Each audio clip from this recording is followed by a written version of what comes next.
Hello everyone. Welcome to my teaching learning session, which is BPCE with me 146 Industrial and Organizational Psychology Unit 11. This turns out to be the block for the last unit, which is going to talk about. Let's do the overview of this unit from the beginning of the page, which is on the screen. So we are going to talk about the organizational development being the last unit. Organizational development, we are going to talk about some models. There are a three-step model of change by Lewin, action research model, which is again by Lewin in 1946. Also the appreciative inquiry model, which was Coprinder and Srivastava in 1986. We are going to talk about the general model of plan change. We are going to talk about even the organization development interventions, which again is divided into series, which is human processing intervention, techno-structural intervention, human resource management intervention, and strategic interventions. So now that we come down to the last unit, we understand that what are the last few fruitful things that as an organizational psychologist we need to keep in mind. Moving ahead with unit 11, let's start with the model, which is going to talk about the appreciative model that we are going to do today. So when we talk about the Coprinder and Srivastav's 1987 model, first we need to understand we've already done what is organizational development. Organizational development talks about the development not only of the organization but also of the employees. It's a cycle that continues, that sees the product flourishing of or commodity flourishing of the organization, at the same time the employees being trained, the employees developing and contributing holistically to the product and commodity of the organization and also towards themselves. So now the first model here is going to that we are going to talk about in the organizational development is appreciative inquiry model. See, action research approach it's very problem focused approach to organizational development. It adopts a very positive approach also. You know, when we are looking forward to solve problems, when we are focused towards the problem, we need to know the first thought that we need to look forward to is positively dealing with problems. Also, it utilized a narrative approach to organizational development, that is storytelling, generating theories, ideas, and blueprint for change. So this was more imaginative, more creative. We could see, you know, when you talk about storytelling, it will talk about you being able to scheme out things, blueprint, see the change. Also, the first underlying assumption in this model is that every individual has certain expectation and goals that they keep in mind while communicating or behaving. Also, it's a very 4D model that describes the organizational change. Why it's a 4D model? Why we're able to visualize, storytell, we're able to put down all the development in a blueprint, like design it. So it's like a designing, it's discovery and delivery. So that's why it's a 4D thing, because you discover, you dream, you design, and you deliver, which is the destination. Also, so when we talk about this 4D model, how do we describe it? Let's understand its description. So discovery, the stage of discovery is where participants' description, reflection, discussions are used to inquire what focus should be. Also, participants may be asked about instances where they thought that the customer's satisfaction were a variant in opposition to customers' dissatisfaction when inquiries about improving customer satisfaction. Also, dream, after discovery, after you've discovered what you want to do and how it needs to be scaled down, you need to start visualizing your plan, start visualizing your development that you've been looking forward to. Then it's the design. The dream needs to be changed, transformed into something which is concrete, something which is constructive. Having something in mind and not being able to put it into function, I feel that ways organizational development does not flourish. This is the 4D, the 4D description of the model that we are going to talk about, which is the appreciative inquiry model. So we start with discover, we dream, we can see the image on the screen, we design, and the last is deliver. When you discover, it's what you want to make. How do you want to make? What are you planning to discover? Dream is to being able to visualize what you want to make and what are you trying to discover. Then designing is about putting everything, the blueprint.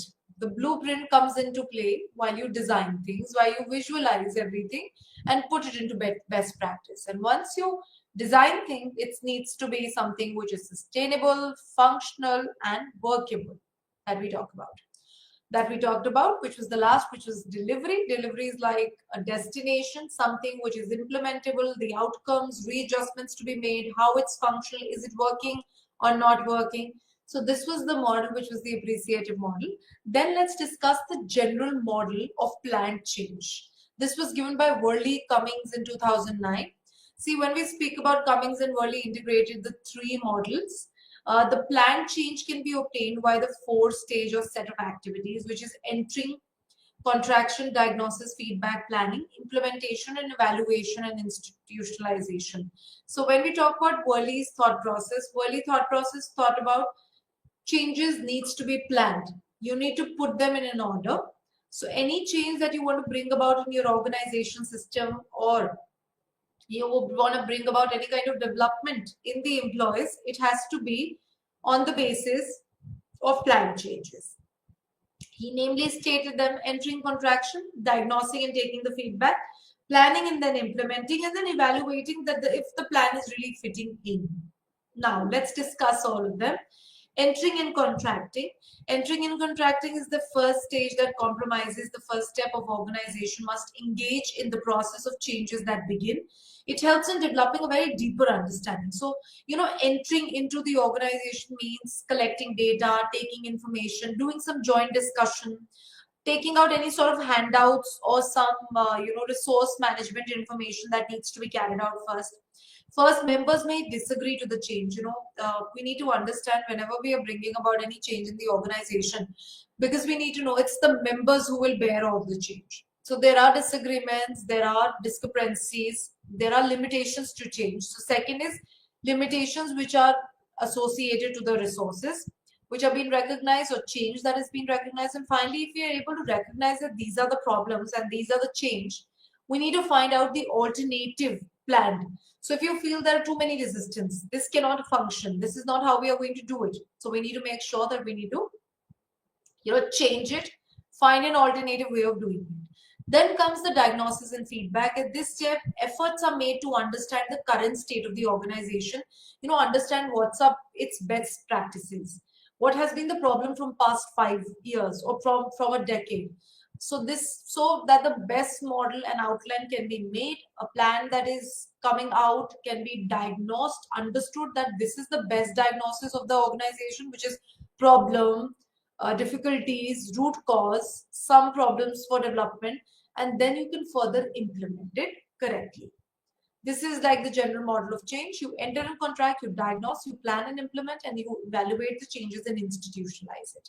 Let's now understand the planning and implementing. So see, when you're able to diagnose things well, when you're able to understand that these were the problems and you take a good feedback, etc. After that, the feedback is received, the planning gets more flourishing. I feel the planning gets more shape.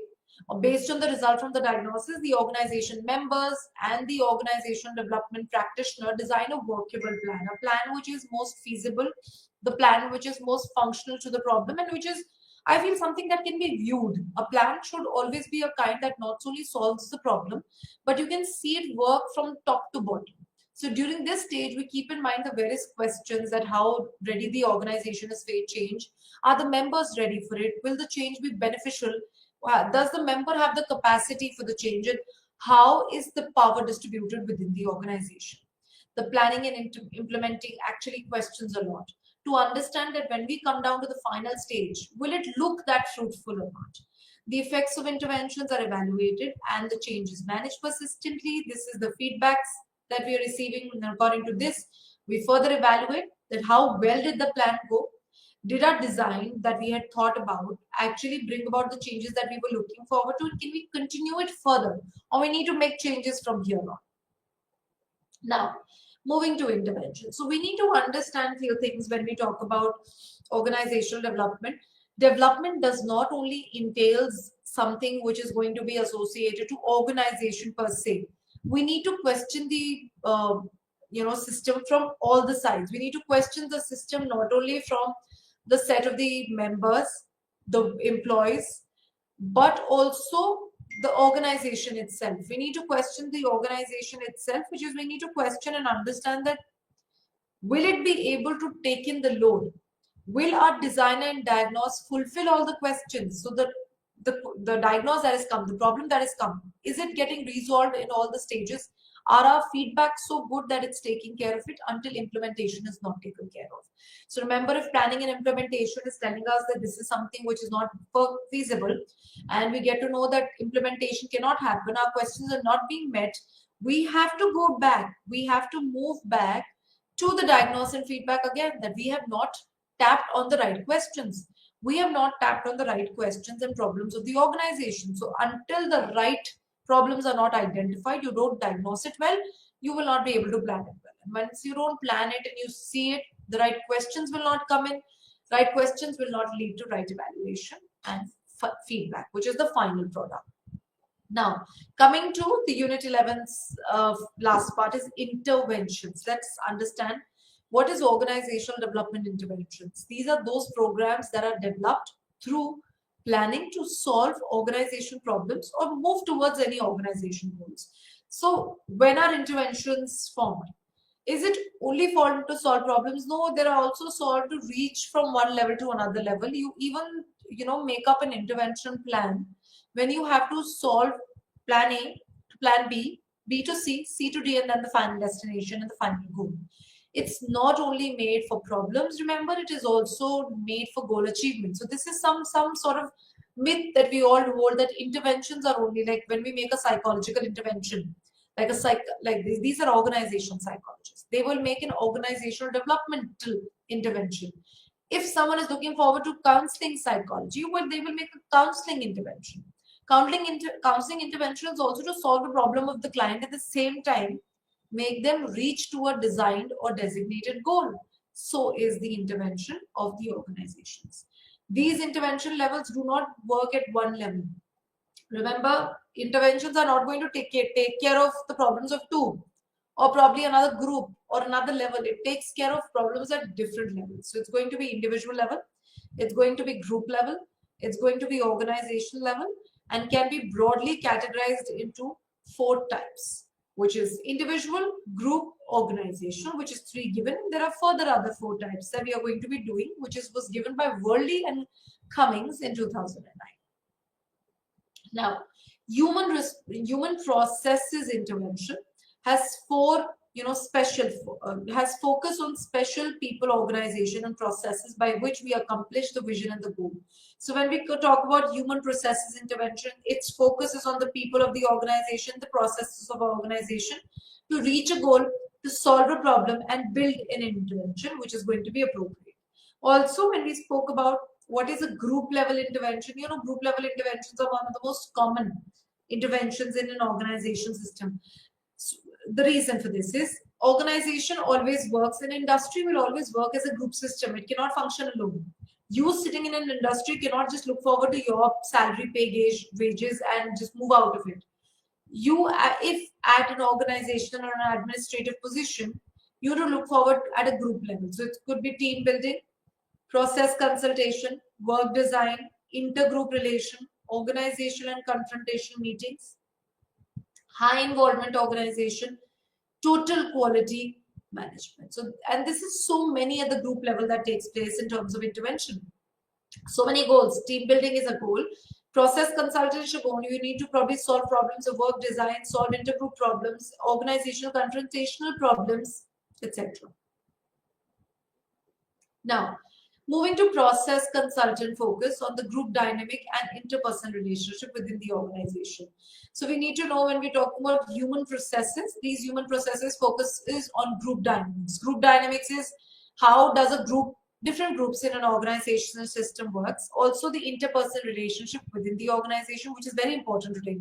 I feel in an industry, it's not only the dynamics of the group, but also the kind of relationship people are forming with one another in an organization really impacts a lot how they see the organization. How a group talks about its organization and the kind of relationship that they hold with each other also matters a lot. Their objective to guide members so they could so they could get the skills which are required to solve their own problems. Also, there are third-party interventions. This is particularly aimed at the issue of professional and interpersonal relationship and can be considered a form of intervention. Conflicts and disputes are also part of organizational dynamics. We are very far-fetched of this idea that organization will never look forward to disputes and confrontation and conflicts. It does. It is a part of its group dynamics, and however, there are other extreme and starting parts which affect the group functioning. A third party, intervener also can be beneficial to resolve a concern. So when we talk about conflicts, when we talk about disputes, when we talk about intergroup disputes which are happening in an organization, at times we make sure that a third party can also intervene to solve the problem or probably solve the interpersonal relationships. So we need to know problem in an organization does not only restrict to productivity.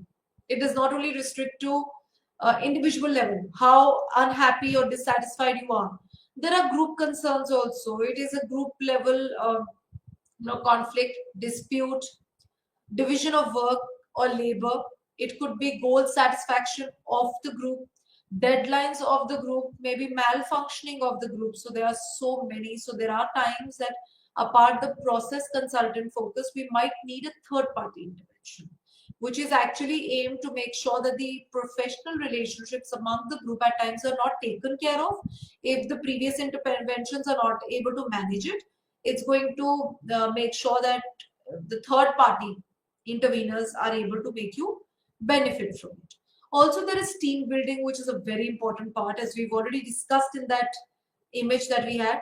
Team building is also an important, very important, especially as more and more tasks in an organization are assigned to now teams. See, now in an organization, you do not get tasks as an individual. It's very tough for an organization to see one sole person to complete a bundle of job process. No. So now for that, we need to understand that teams are assigned. There are teams which are assigned tasks and a lot of work. So when a team is having difficulty working together, managing a task, not being able to build the coordination and work together, it becomes very crucial and we have to intervene. Interventions now need to be processed, and this is called the team building intervention that could help diagnose the interpersonal processes, probably discomfort amongst team members about them. Also, at the same point of time, deriving solutions to the identified issues. Also, apart the interpersonal processes, we also have to identify the hierarchy which is built in the organization system also might not be really good. That could also be a concern. So these are few things. Also, we have something which is an organizational confrontation meeting here. Also, these are organization members diagnose problems, set actionable targets. So there are times where there are organizational confrontation meetings happening. This confrontation meeting does not talk about coming with a problem, discussing, having an argument. No. This confrontation meeting talks about coming with members to diagnose the problem. This happens where you can, like a group discussion that you have. You sit here, discuss your problems, discuss the kind of problems that you feel that the organization system is having, set targetable goals, something which is, you can see. Also work collaboratively on issues, making sure that these are the organization problems we've confronted, we have diagnosed, these are the problems. Make goals in front, collectively take joint, collectiveness, ownership of the problems and also the goals. This is especially helpful when the organization is collectively experiencing a concern, not at the group level, but at the organization level. So we need to know interventions are not only to focus and streamline the group of the organization system. At times, it's also there for bigger problems.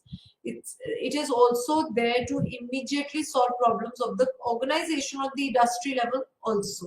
So these were some intervention which we discussed, which was process consultant.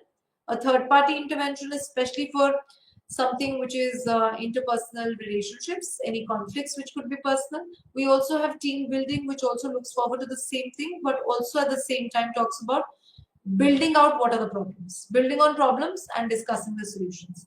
And the last is confrontation meeting, which is unlike the name, you don't sit there and argue, but you diagnose the problem of the organization level. And then there is intergroup relation. This is intervention which is enhancing the intergroup level relationships. These are interventions which are aimed to have some joint parties with the other organization, make sure to discuss your change for the next year and listen to their change for the next year as an organization and industry. This is a very tough, I feel, intervention.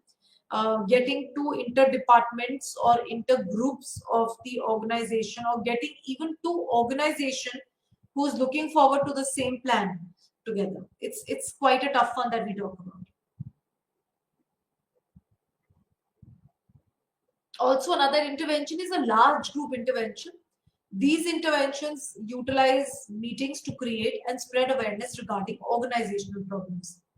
As ideas from large number, variety of stakeholders put in their ideas and comments. So remember, large group interventions would be spreading awareness.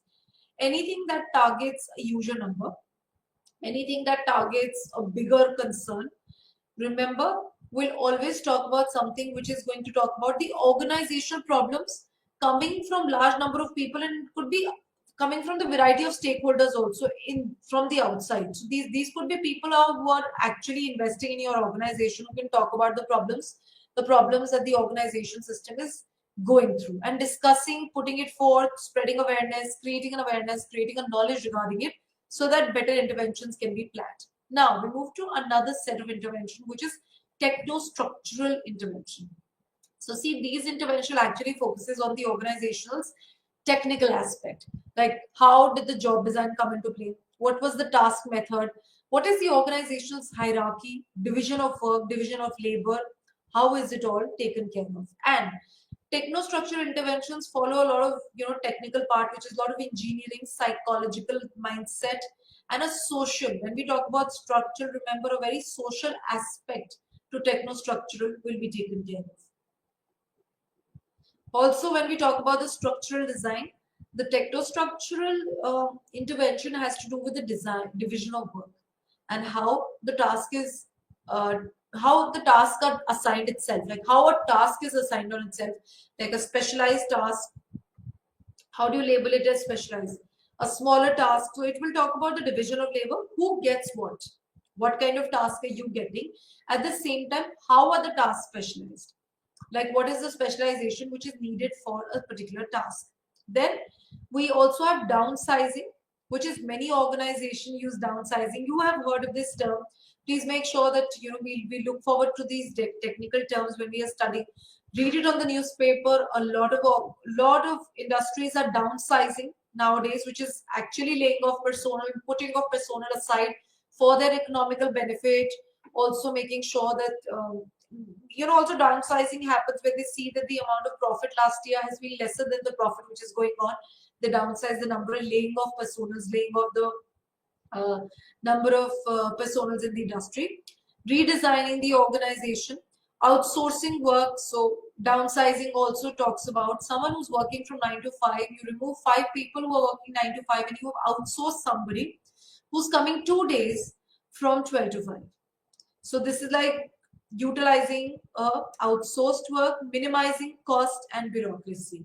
This is something that we actually also look forward to organize. This is techno-structural, making changes in the structure of the organization. You have downsized 50 people, and thus the kind of structure of work, and you've actually removed that task, and you've made sure that this specialization is going to be done by an expert coming from outside only 5 days.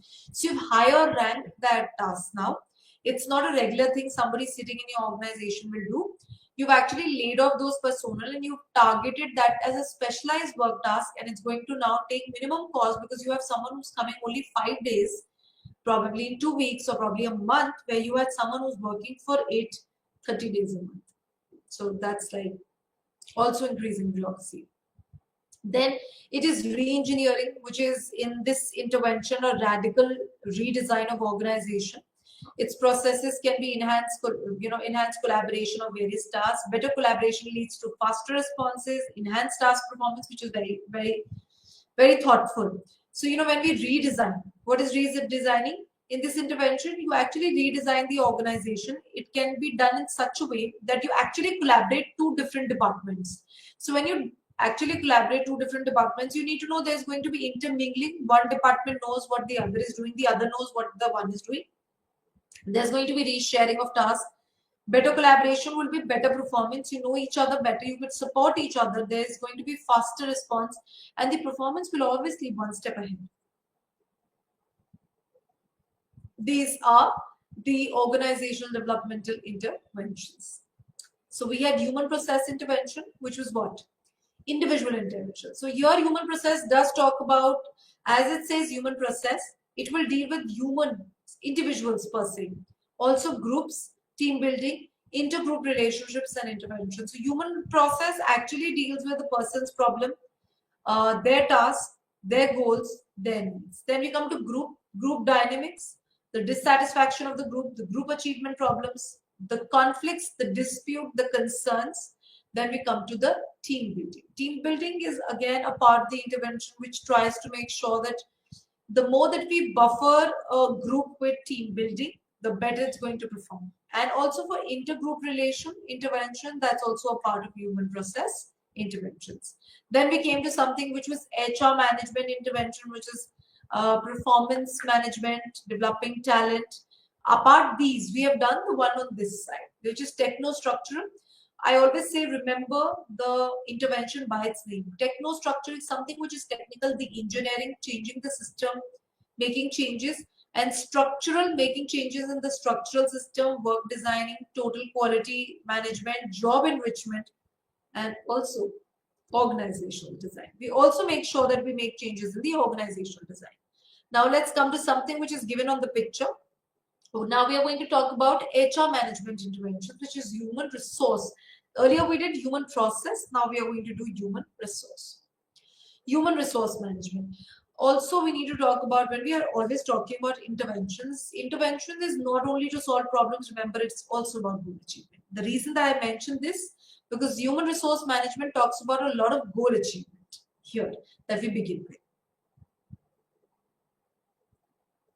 So speaking of this, we need to know that first part, human resource management intervention will talk about goal setting.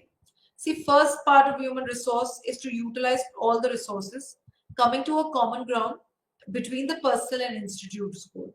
So, human resource recruits you with an ideology that you are a perfect fix for the job occupancy that their organization system has.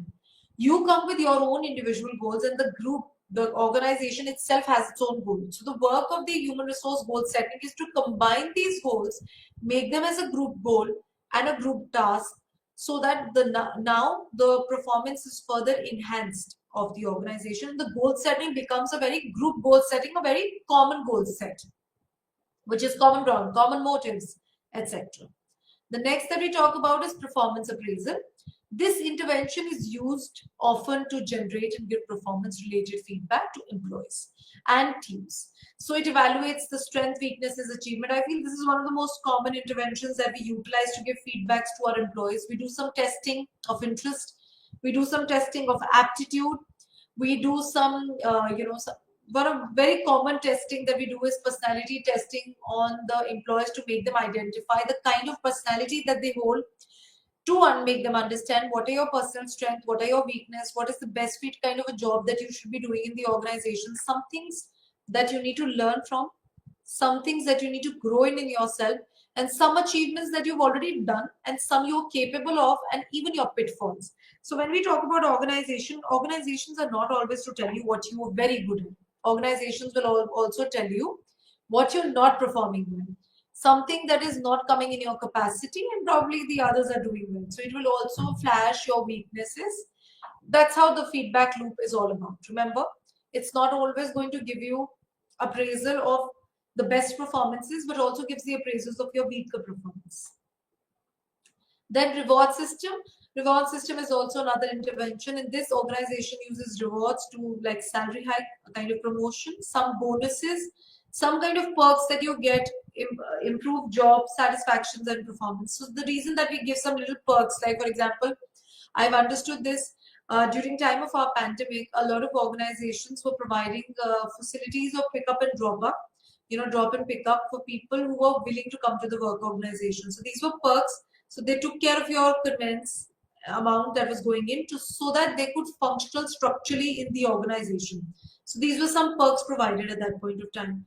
Also, people who were willing to come to organizations were given promotions, like they were given bigger labels, and giving an assurance to the company that no one is going to be laid off and the money that was taken away would be provided back again.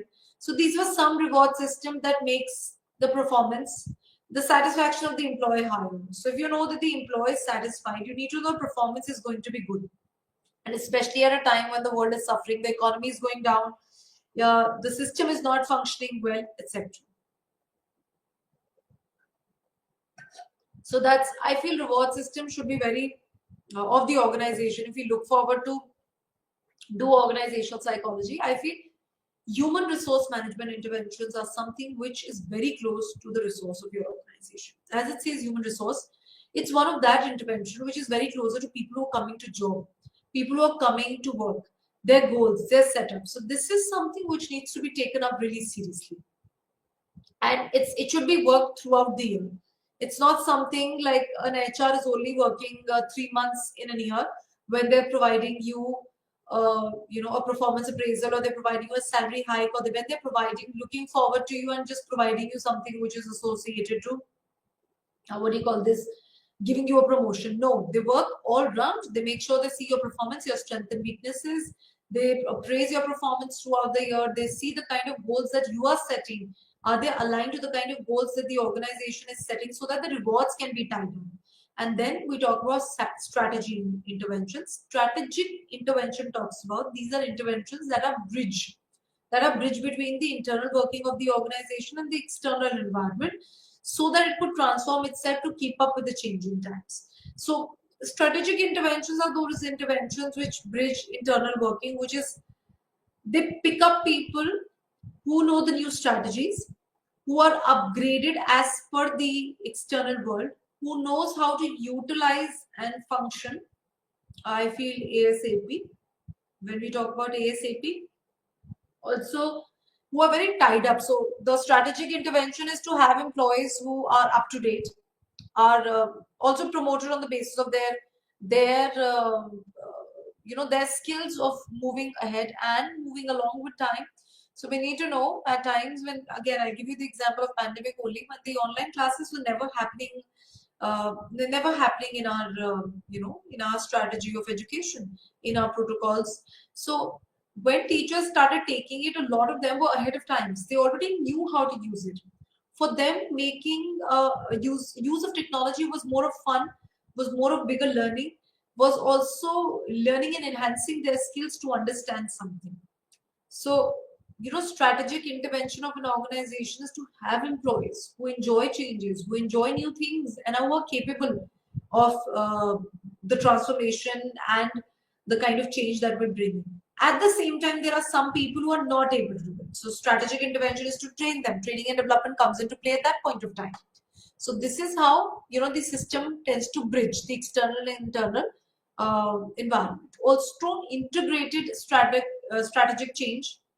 This intervention is based on the belief that change needs to be enforced at business strategies and system of the organization at the same time to respond to internal external disturbances. So we need to know an organization system when it's going through a change should build in strategic change, which is they should build a plan which they feel which should be the business strategy, or probably we can say set of rules, protocols, system and organization which actually supports them, when there is a change coming in. Like, I'll give you an example. When a house is being built, you remember the house was directly not going to be built by brick and mortar. We've seen there are wooden panels which are tied up with thread which holds the house, which gives a framework. Those are integrated strategic change. Those are the kind of laws, the protocols, the system that holds the organization, that at the time of transformation, the organization doesn't trickle down. It rather is held strongly because of external disturbances. I'll give you another example. In the same way, if the house is built only on brick and mortar, remember, under the storm of stress or any natural calamity, such houses will fall down. So remember, your organization also functions in the same pattern. If your organization does not have internal strategies, a set protocol, rules that abides role and responsibility of who does what, where, when, under crisis, no bridges among the things, no system of supporting the transformation, remember the organization will fall down and trickle down a lot of losses at the time of transformation, a time of change, technological change, structural change, etc.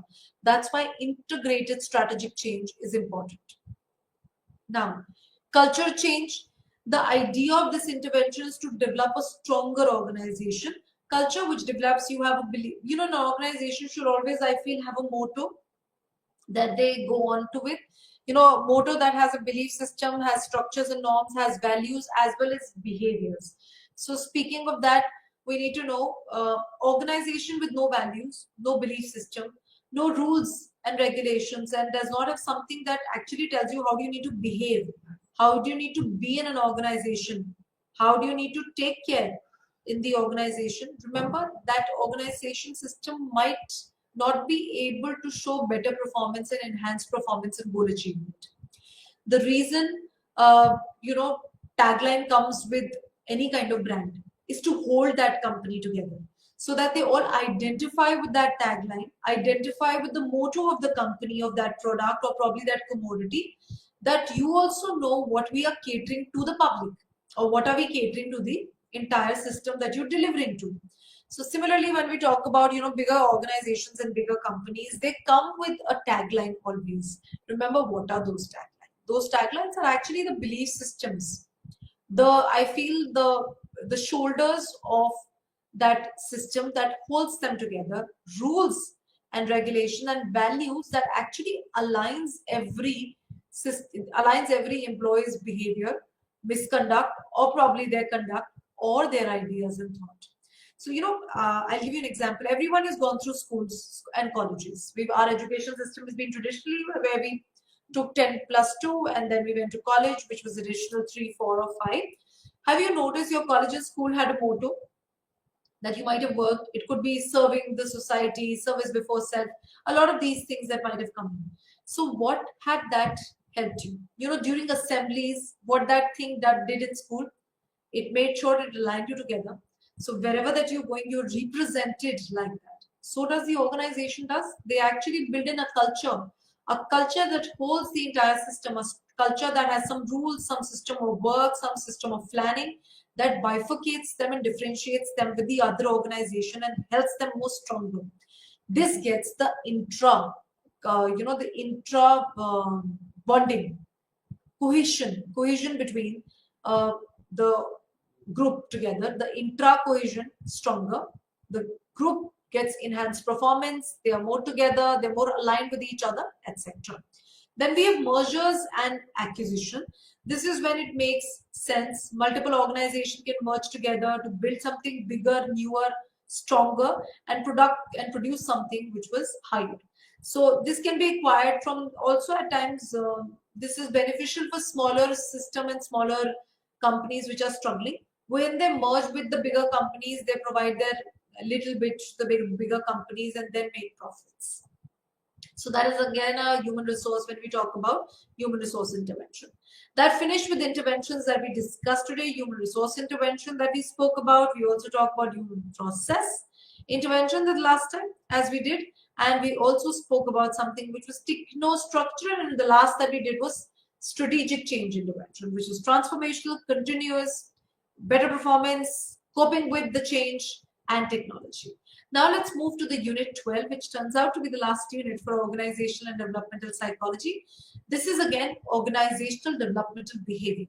This objective will talk about what is organizational behavior, what is positive organizational behavior. If you want to build one, what are the components of it? We are going to talk about the relevance of self-efficacy towards positive organizational development. Explain the relevance of hope and optimism. So is it really important to have hope and optimistic thought in a workplace? Describing the difference, enhancing resilience at workplace. Remember, I feel, when we talk about stress management, resilience is such an important thing that we should discuss here today. And then the last is going to be the relevance of emotional intelligence. Coming to last, you will realize that how optimism and positive thought is such an important thing. Being there for your system and for your organization is such an important factor for an employee that they should know. And as an industrial psychologist or an organizational psychologist, you should equally know.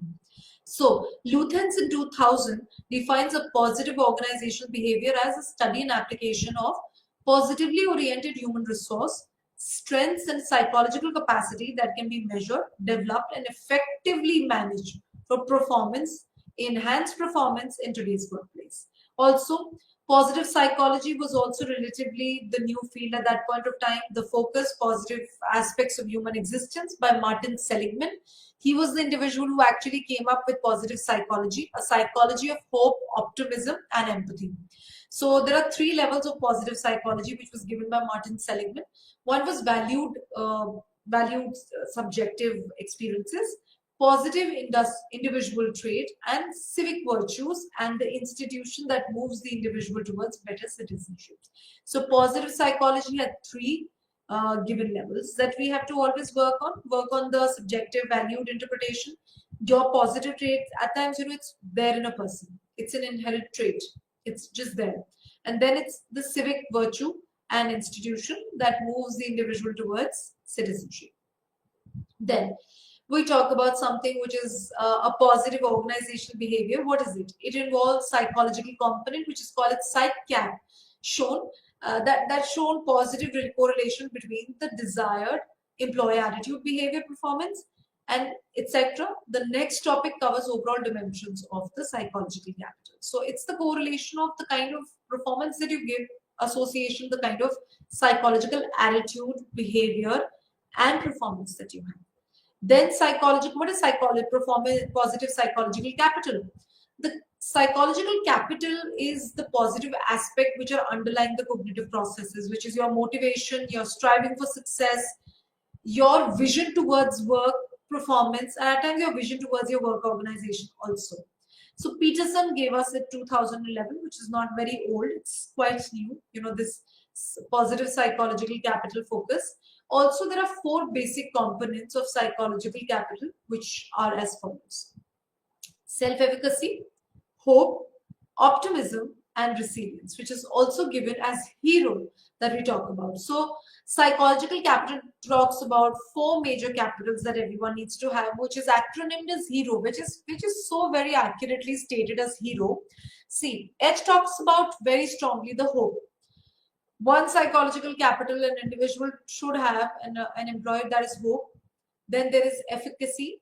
Then this is R, which is resilience, O, which is optimism.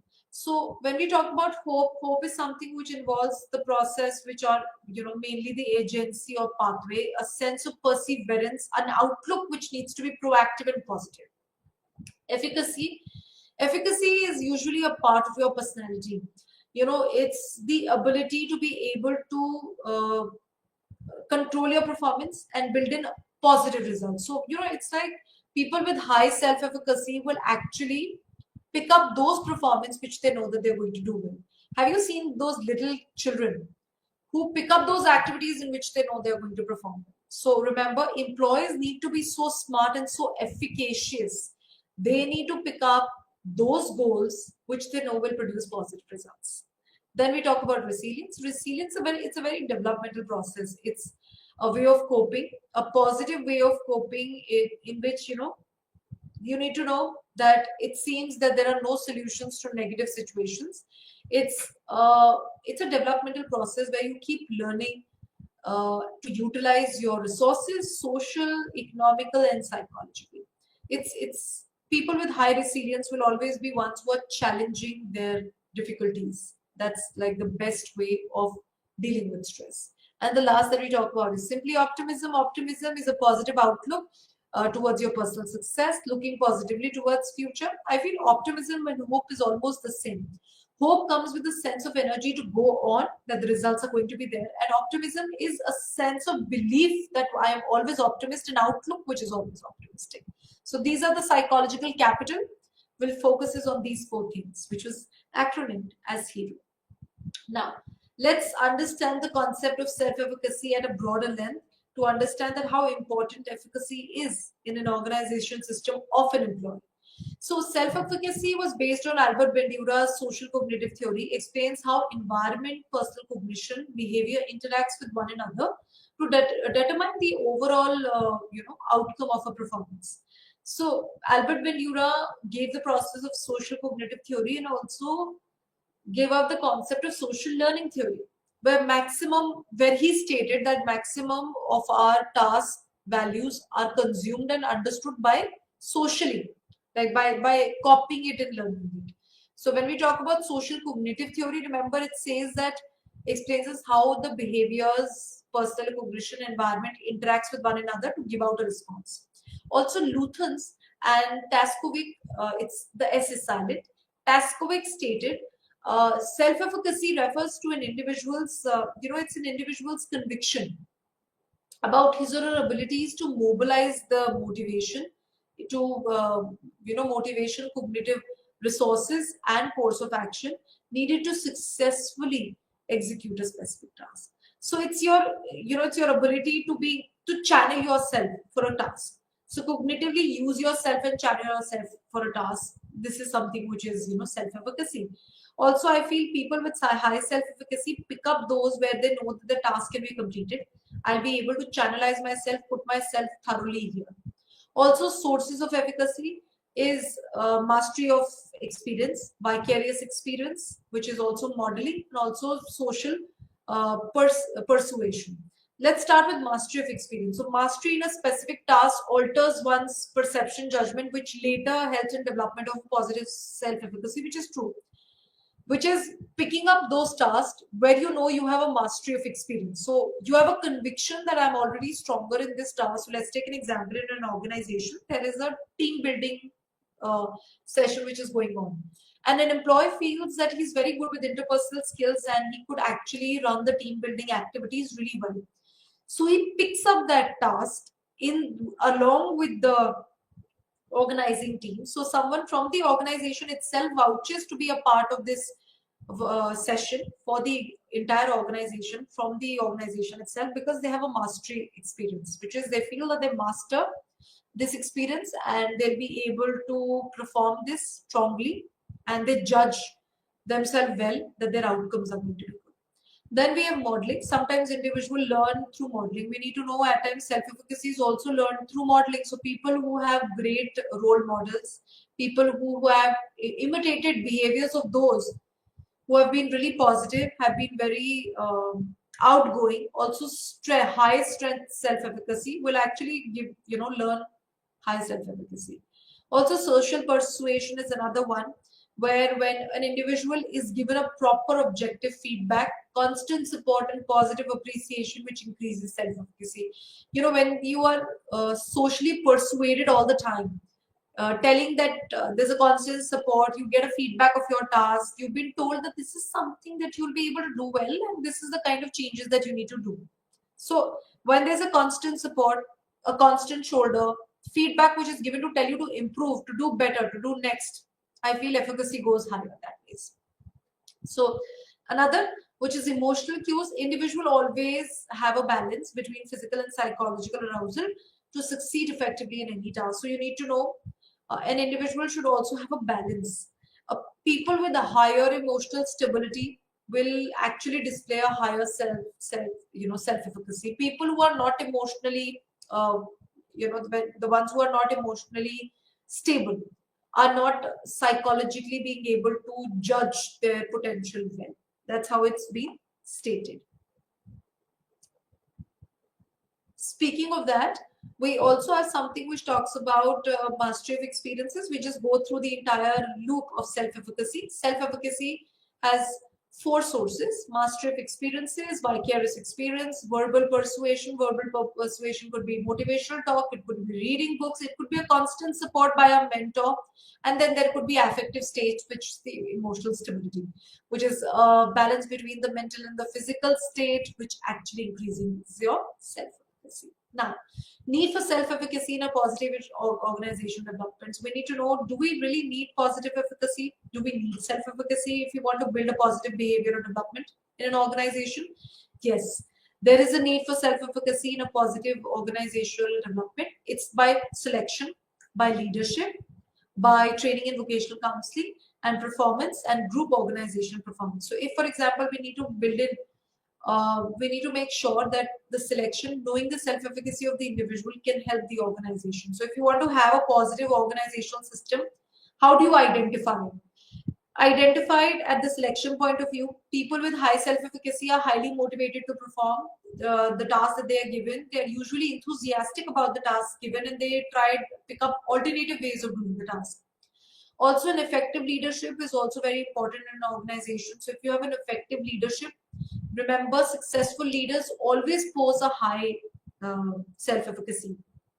According to Bortas in 1982, job competency is an act underlying characteristic of individual that results in effective performance in effective results in a job.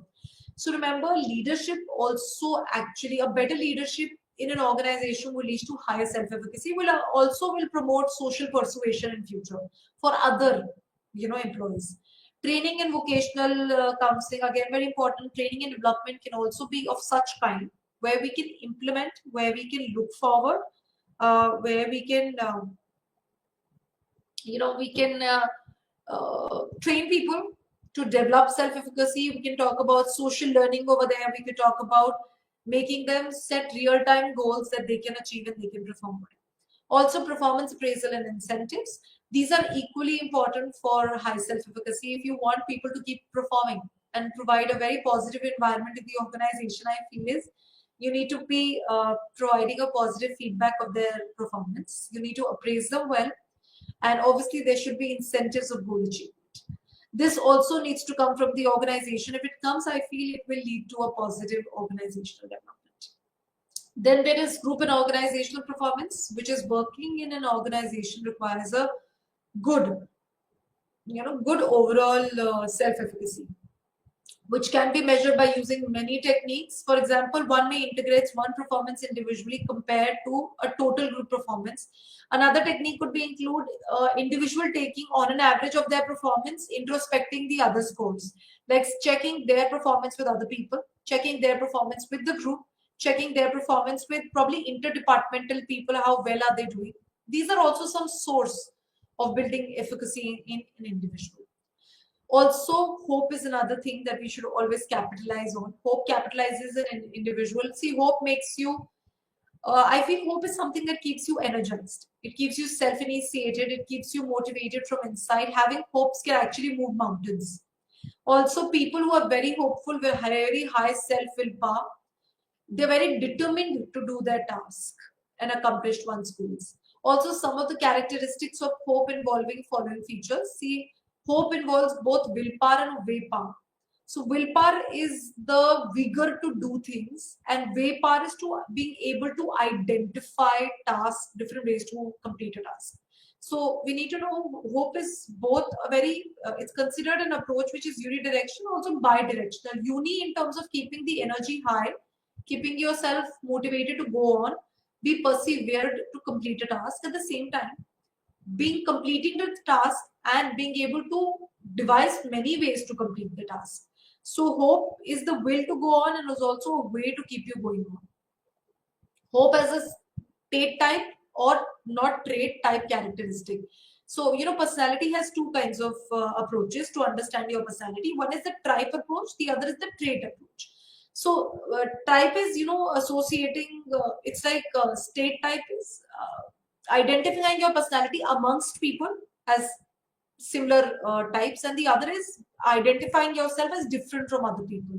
So Cinder in 2000 stated that described hope as being relatively enduring mindset, but also emphasized that there exists a more transitory stage form of hope that can be developed and managed.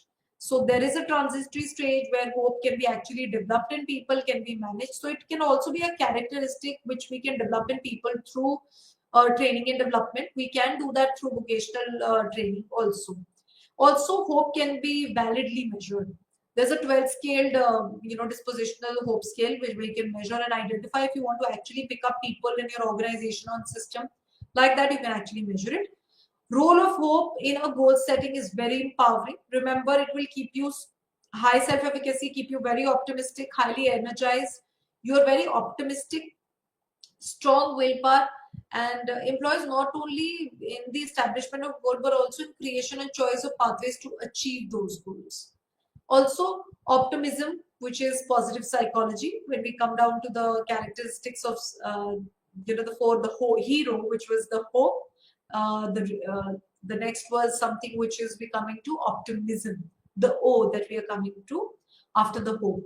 So optimism is a part of positive psychology, more an optimistic outlook, positive outlook towards. Seligman and Schulman in 1986 founded that optimistic assurance agents were more successful than pessimistic agent insurance, which is very true. Being optimistic about things will actually make sure that you try more. You keep your self balanced. You're emotionally and mentally fit, even if the desired goals are not coming. Also, optimism at times it's a human nature. It's a part of you. Early philosophers and psychologists stated that optimisticness is something which is very difficult to incorporate in people. It's just there in people. So it's that cognitive paradigm, that cognitive thinking, reasoning, problem solving, decision making capacity, which is actually there in people. Also, optimism as an individual differences. According to Martin Seligman, optimism was considered as an attribution style, which makes people different from one another. It will You can find that people who are optimistic and people who are pessimistic will find different ways of working. People who are optimistic are usually more permanent, more pervasive. They will keep going on. They will not have negative consequences. Even if they're not succeeding, they will not think about negatives. They are not temporary. Whereas the pessimistic would be very goal specific, very temporary. They are impacted by the external things. Also, coming to the last, where we talk about optimistic workplace, hope, and self-efficacy. How are all of these things related? Remember, workplace optimism and workplace actually leads to optimistic people, and a good workplace actually makes sure that you are hopeful about your organization, and this will drive in more higher self-efficacy people in it. So optimistic people will actually be very opposite to learned helplessness. They will not learn to give up faster. They'll be less, more strongly waiting for desires to come true. Then we come to the last, which was resilience. Resilience is, it's a developmental process. Goal orientation, coping skill makes you more proactive during adversity. It's both for large, small problems of everyday, but also larger challenges. Identifying resilient qualities would be, you can see the social support system of people, understanding their ways of coping of stressors. How do they identify, fortify, and solve things, and also identifying their motivation forces? Are they external or internal? There are various ways to take care of resilience. Positive emotions is one way you can improve. Strategies to enhance would be enhancing, being confident, being positive, being optimistic again is another outlook. Strategy using attribution, which is your perception should always be not focusing on positive, negative, but on the positive. And strategy using hardiness, which is, hardiness is a part of stress resistant personalities. So if you want to build in resilience, you need to know, you need to be 3 C's. Committed, you need to be commitment, giving stronger commitment, control, and taking challenge. So your perception of your life or the situation should be, you should be challenging the situation, you should be controlled, being able to control it, and you should be committed. So that is something that we spoke about. The last concept is emotional intelligence. You need to understand, Salvo and Mayer stated, emotional intelligence is the ability to identify your own feelings and other people's and utilizing that information to manage relationships. Remember, high emotionally intelligent people are far more stable because they're more empathetic, highly motivated.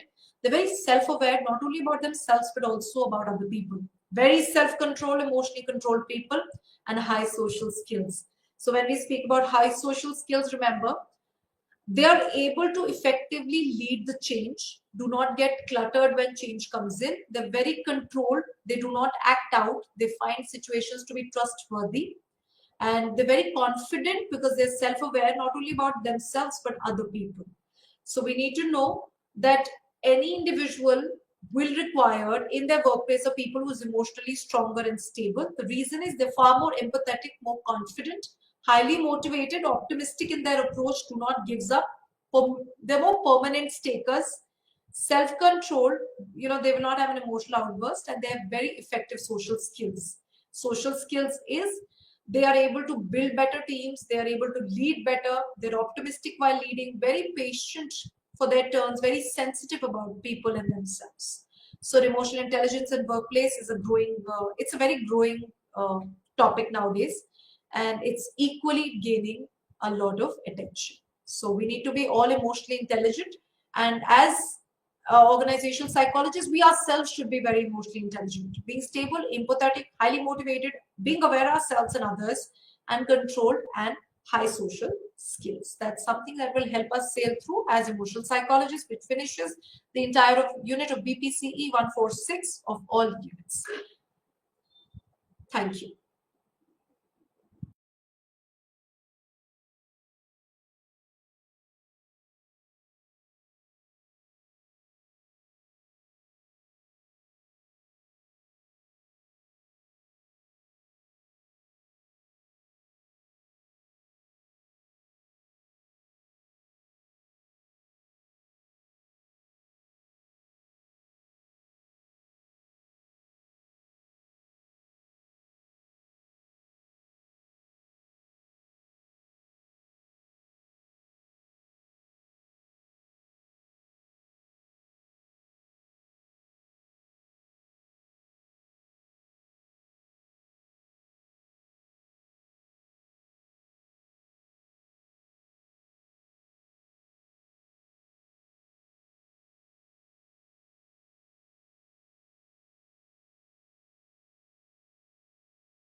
యొక్క లక్ష్యాలు CIS నిర్మాణం దాని గురించి వివరించడం జరుగుతుంది. CIS మరియు దాని అధికారుల విధానం మరియు పనితీరు వివరించడం జరుగుతుంది. CIS యొక్క విధులు మరియు అధికారాల గురించి తెలియజేయబడుతుంది. మరియు సిఎస్ నిర్వహించిన ప్రముఖ కేసులను పరిశీలించి ఇది పాలనకు ప్రభావితం చేస్తుందో ఎలా చేస్తుందో గురించి చెప్పడం జరుగుతుంది. ఇక్కడ దీని యొక్క పరిచయం కొత్త సహస్రాబ్ది ప్రభుత్వం దాని సంస్థలు మరియు ప్రజా జీవితంతో సంబంధం ఉన్న సమాజంలో అన్ని వర్గాల పారదర్శకత మరియు జవాబుదారీతనాన్ని నిర్ధారించే సుపరిపాలన యుగం అవుతుందని హామీ ఇస్తుంది.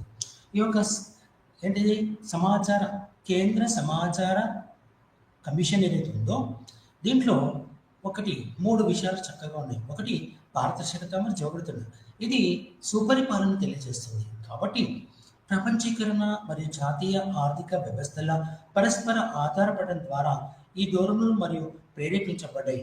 సమాచార స్వేచ్ఛకు అనేక ప్రయోజనాలు ఉన్నాయి. సంబంధిత సమాచారాన్ని పొందడం ద్వారా ప్రజా వ్యవహారాల్లో పాల్గొనడాన్ని ఇది సులభతరం చేస్తుంది. సమాజంలో ప్రజలు మెరుగైన ఎంపికలు చేసుకోవచ్చు మరియు వారి ప్రజాస్వామ్య హక్కులను వినియోగించుకోవచ్చు. సమాచార హక్కు ఎన్నికైన ప్రతినిధుల న్యాయాధికారాన్ని మెరుగుపరుస్తుంది, ఎందుకంటే వారు తమ పౌరుల అవసరాలను బాగా అర్థం చేసుకుంటారు. ఇది విశ్వసనీయతను కూడా పెంచుతుంది. ప్రతి ప్రజా అధికారం యొక్క పనితీరులో పారదర్శకత మరియు జవాబుదారీతనం పెంపొందించడం, సమాచార ప్రదాత మరియు సమాచార అన్వేషకుడు మధ్య అంతరాన్ని తగ్గించడం, ప్రజా పరిపాలనలో సామర్థ్యాన్ని పెంచడం, అవినీతిని తగ్గించడం మరియు సుపరిపాలన ప్రోత్సహించడం. RTI right to information act చట్టం అమలు వెనుక ఉన్న శాసన ఉద్దేశం. అంతేకాకుండా పేదరికంలో లేదా శక్తిహీన పరిస్థితుల్లో నివసిస్తున్న వారికి ఈ చట్టం జీవనోపాధిగా ఉంటుంది. ప్రతి ప్రభుత్వ సంస్థ పనితీరులో పారదర్శకత మరియు జవాబుదారీతనాన్ని ప్రోత్సహించడాన్ని, ప్రభుత్వ సంస్థల నియంత్రణలో పౌరులకు సమాచారాన్ని పొందే హక్కు యొక్క ఆచరణాత్మక పనులు ఏర్పాటు చేయడానికి RTI చట్టం యొక్క లక్ష్యం నెరవేరుస్తుంది.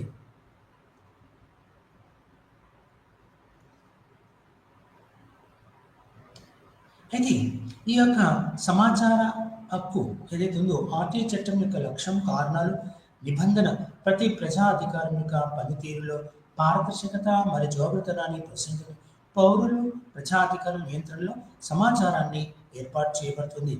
RTI 2005 సమర్థవంతంగా పనిచేయడంలో కీలక పాత్ర పోషిస్తుంది. కేంద్ర సమాచార కమిషన్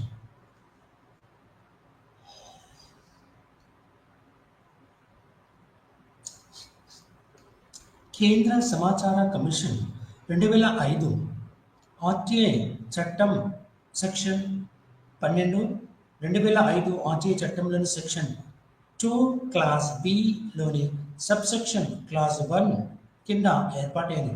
CIC అక్టోబర్ 2005లో అధికారిక గెజిట్లో కేంద్ర ప్రభుత్వం నోటిఫికేషన్ ద్వారా స్థాపించబడింది. సెక్షన్ 13 మరియు 14 ప్రధాన సమాచార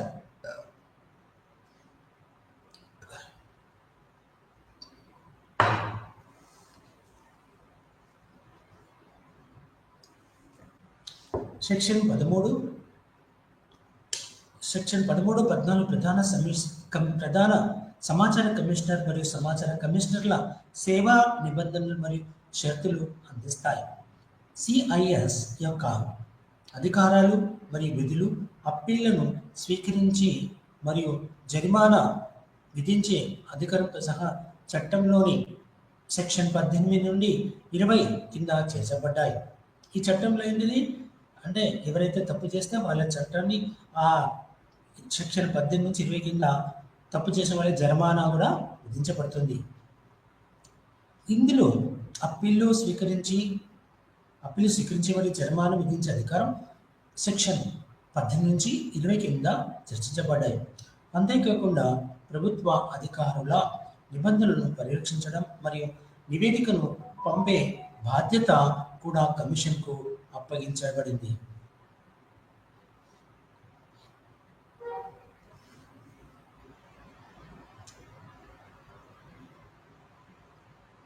కేంద్ర సమాచార కమిషన్ 2005 ఆర్టీఐ చట్టంలోని సెక్షన్ 12 క్లాస్ 1 ప్రకారం కేంద్ర ప్రభుత్వం అధికార గెజెట్లో నోటిఫికేషన్ ద్వారా ఈ చట్టం కింద ఇవ్వబడిన అధికారులను వినియోగించడానికి మరియు కేటాయించిన విధులను నిర్వహించడానికి కేంద్ర సమాచార కమిషన్ అని పిలువబడే ఒక సంస్థను ఏర్పాటు చేస్తుంది.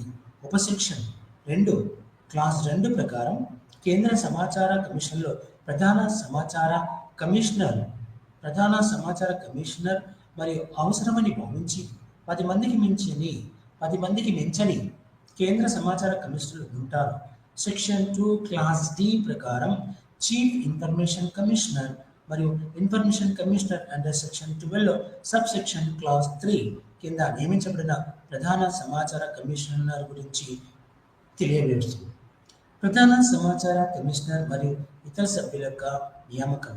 సెక్షన్ 12 క్లాస్ 3 ప్రకారం ప్రధాన సమాచార కమిషనర్ మరియు సమాచార కమిషనర్లను ఒక కమిటీ సిఫార్సుపై రాష్ట్రపతి నియమిస్తారు. నియామక కమిటీలో ముగ్గురు వ్యక్తులు ఉంటారు.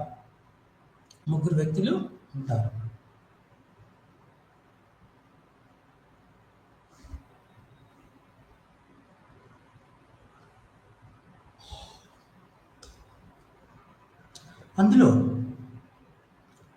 ముగ్గురు వ్యక్తులు ఉంటారు. ఒకటి కమిటీకి చైర్మన్ ఉండే ప్రధానమంత్రి. ఈ సమాచార కమిషన్కి చైర్మన్గా ఉండేది ప్రధానమంత్రి. తర్వాత రెండో వ్యక్తి లోక్సభలో ప్రతిపక్ష నాయకుడు మరియు మూడోది ప్రధానమంత్రి నామినేట్ చేసే కేంద్ర కేబినెట్ మంత్రి. ముగ్గురు ఉంటారు. ఒకటి ప్రధానమంత్రి చైర్మన్గా ఉంటాడు, లోక్సభ ప్రతిపక్ష నాయకుడు ఉంటాడు, అలాగే ప్రధానమంత్రి నామినేట్ చేయబడిన ఒక కేబినెట్ మంత్రి అందులో సభ్యులు ఉంటారు. సెక్షన్ 12లోని ఉపసెక్షన్ 3కి వివరణ స్పష్టం చేస్తూ ప్రజాసభలో ప్రతిపక్ష నాయకుడు గుర్తించబడినప్పుడు ప్రజాసభలో ప్రభుత్వానికి వ్యతిరేకమైన ఏకైక అతిపెద్ద సమూహం యొక్క నాయకుడిని ప్రతిపక్ష నాయకుడిగా పరిగణిస్తారు. సిఐఎస్ సూపరింటెండెంట్స్ డైరెక్టర్ మరియు మేనేజ్మెంట్స్. సూపరింటెండెంట్స్ డైరెక్షన్ మరియు మేనేజ్మెంట్. సెక్షన్ 12లోని సబ్సెక్షన్ 4 క్లాస్ 4 ప్రకారం కేంద్ర సమాచార కమిషన్ వ్యవహారాల సాధారణ పర్యవేక్షణ, దిశానిర్దేశం మరియు నిర్వహణ ప్రధాన సమాచార కమిషన్ ఆధీనంలో ఉంటాయి. ఆయనకు ఇతర సమాచార కమిషనర్లు సహాయం చేస్తారు. ఈ చట్టం కింద మరే ఇతర అధికారం ఆదేశం ఇవ్వబడి లేకుండా కేంద్ర సమాచార కమిషన్ స్వయం ప్రతిత్వతో అమలు చేయగల లేదా చేయగల అన్ని అధికారాలు మరియు చర్యలు మరియు పనులను ప్రధాన సమాచార కమిషనర్ వినియోగించవచ్చు మరియు చేయవచ్చు. సిఐఎస్ మరియు ఇతర సభ్యుల నియామకానికి అర్హతలు. సెక్షన్ 12లోని సబ్సెక్షన్ 5 ప్రధాన సమాచార కమిషనర్ మరియు ఇతర సభ్యుల నియామకానికి అర్హతలను నిర్దేశిస్తుంది. ఇది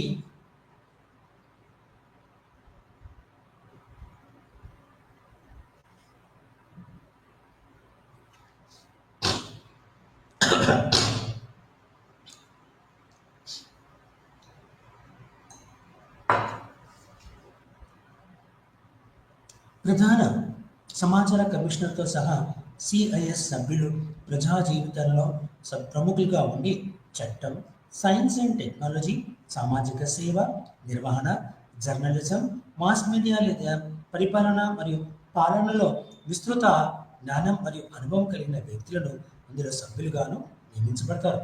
ఉపవిభాగం క్లాస్ 6 ప్రకారం ప్రధాన సమాచార కమిషనర్ లేదా సమాచార కమిషనర్ ఏ రాష్ట్రం లేదా కేంద్రపాలిత ప్రాంతం యొక్క పార్లమెంట్ సభ్యుడు లేదా శాసనసభ్యుడు కాకూడదు లేదా వారు ఏ ఇతర లాభదాయకమైన పదవిలో ఉండకూడదు.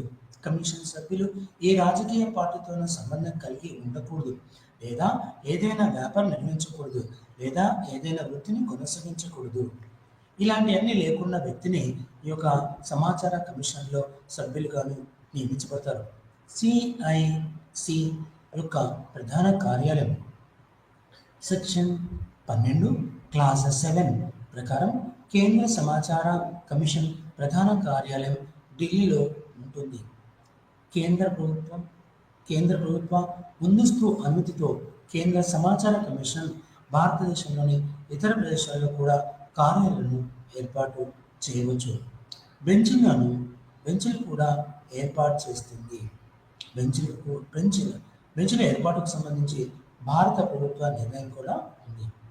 2005 మే 22న భారత ప్రభుత్వం ఆర్టీఐ దరఖాస్తులు మరియు అప్పీళ్లను విచారించడానికి సిఐసి ద్వారా బెంచ్ల ఏర్పాటుపై స్పష్టతకు సంబంధించి ఆఫీస్ మెమరాండం జారీ చేసింది. కేంద్ర సమాచార కమిషన్ ఫిర్యాదులు మరియు అప్పీళ్లపై బెంచ్లను ఏర్పాటు చేయడం ద్వారా నిర్ణయాలు తీసుకుంటుంది. కేంద్ర సమాచార కమిషన్ గమనించబడిందని పేర్కొంది.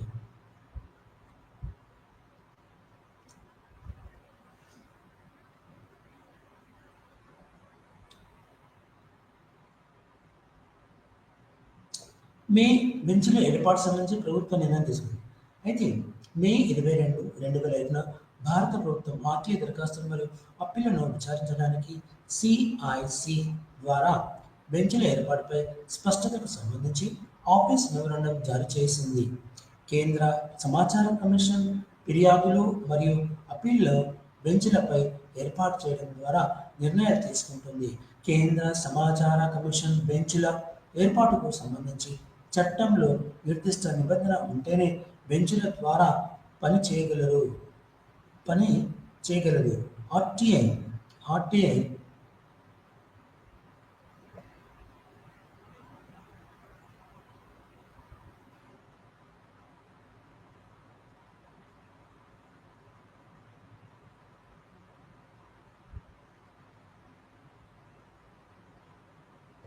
అయితే ఈ యొక్క బెంచ్ల ద్వారా ఆర్టీఐ చట్టంలో సెక్షన్ 12 క్లాస్ 4 నిబంధన ప్రధాన సమాచార కమిషనర్కు బెంచ్లను ఏర్పాటు చేయడానికి అధికారం ఇవ్వదు.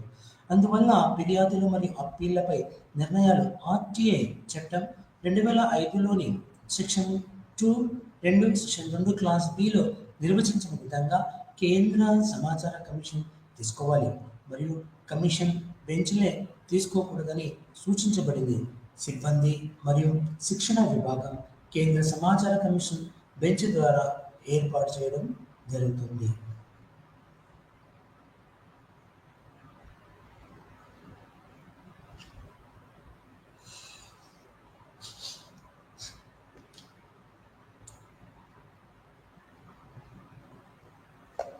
అయితే ఈ సమాచార కమిషనర్లు 5 సంవత్సరాల పదవీ కాలం లేదా వారికి 65 సంవత్సరాలు వయస్సు వచ్చే వరకు ఏది ముందైతే అది మరియు తిరిగి నియామకానికి అర్హులు కాదు. ఒకవేళ సమాచార కమిషనర్ అయితే నియమించబడితే వాళ్ళు ఒకసారి నియమిస్తే తర్వాత వారికి రెండోసారి ఛాన్స్ ఉండదు.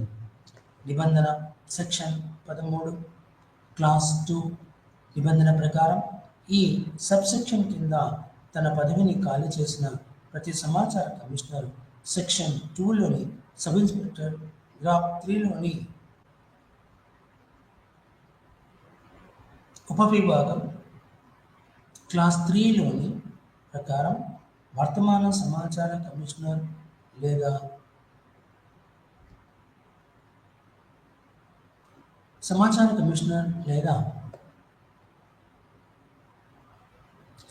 కమిషనర్ కార్యాలయంలోకి ప్రవేశించవచ్చు. అంటే ఉపవిభాగం క్లాస్ 3 ప్రచారం ప్రధాన సమాచార కమిషనర్ లేదా సమాచార కమిషనర్ కార్యాలయంలోకి ప్రవేశించే ముందు రాష్ట్రపతి లేదా ఆమె నియమించిన ఇతర వ్యక్తి ముందు ప్రమాణ స్వీకారం చేయాలి. మొదటి షెడ్యూల్లో ఇచ్చిన ప్రఫార్మాపై ప్రమాణం చేయాలి. సెక్షన్ 13లోని సబ్ సెక్షన్ క్లాస్ 4 ప్రధాన సమాచార కమిషనర్ లేదా సమాచార కమిషన్ ఎక్కడైనా ఎన్నికైన సమాచార జనరల్ లేదా సమాచార కమిషన్కు తెలుపవలసింది.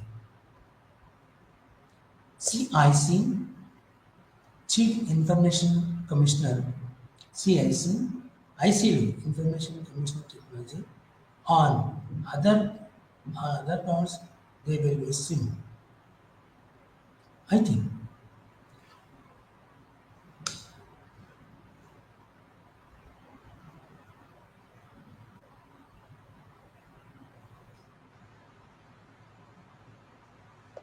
అయితే సెక్షన్ 13లోని సబ్సెక్షన్ క్లాస్ 5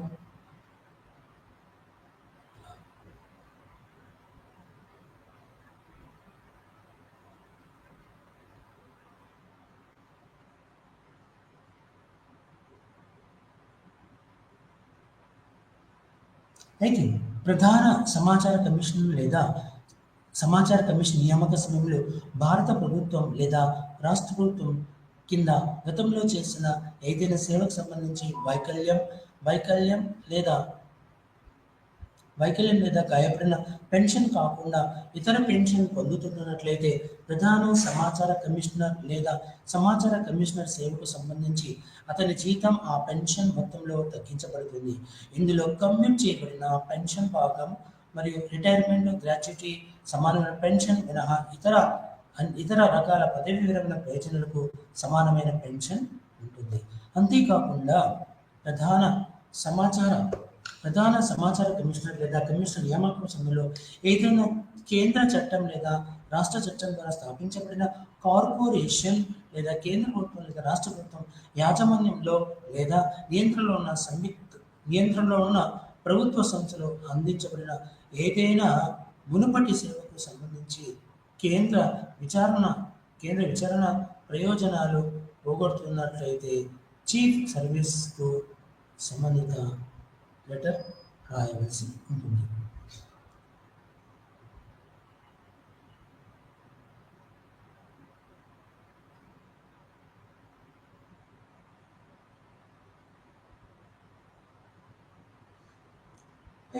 సమాచార కమిషనర్ లేదా సమాచార కమిషనర్ పదవి విరమణ ప్రయోజనాలు సమానమైన పెన్షన్ మొత్తాన్ని తగ్గించాలి.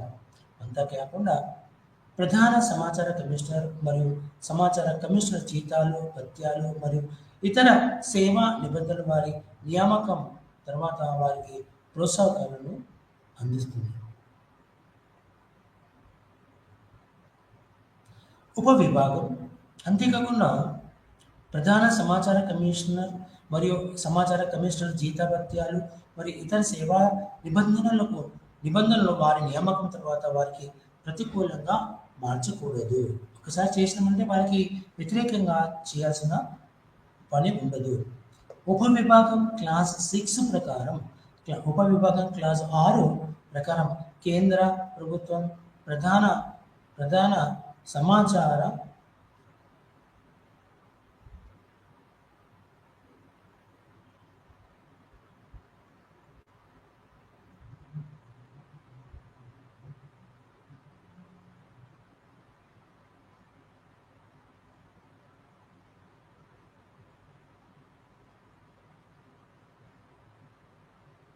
అయితే ఈ యొక్క ఇతర ఉద్యోగులు నియమించబడుతున్నారు. ఆర్టీఐ సవరణ చట్టం 2019 తర్వాత ఆర్టీఐ చట్టం 2005 ఆర్టీఐ చట్టంలోని సెక్షన్ 11ని సవరించడం ద్వారా కేంద్రంలో మరియు రాష్ట్రాల్లోని ప్రధాన సమాచార కమిషనర్లు, సిఐసి చీఫ్ ఇన్ఫర్మేషన్ కమిషనర్లు, సమాచార కమిషనర్లు, ఐసిఎస్ మరియు సేవా నిబంధనలు మరియు షరతులను మార్చి దిగువ ఉన్న పట్టిక 4.1 2005 మరియు 2019 చట్టాలు తులనాత్మక నిబంధనలను చూపుతున్నాయి. ఆగస్టు 1, 2019 అమలులోకి వచ్చే సమాచార హక్కు చట్టం 2005 మరియు సమాచార హక్కు చట్టం సవరణ చట్టం 2019 నిబంధనలు పోలిక. ప్రొవిజన్ అంటే సమాచార హక్కు చట్టం 2005, ఆర్టీఐ సవరణ 2019 యొక్క వివిధ విభాగాల గురించి ఇప్పుడు వాటి మధ్య తేడా గురించి తెలుసుకుందాం. ప్రొవిజన్ 8, 13 సెక్షన్ అంటే ఇక్కడ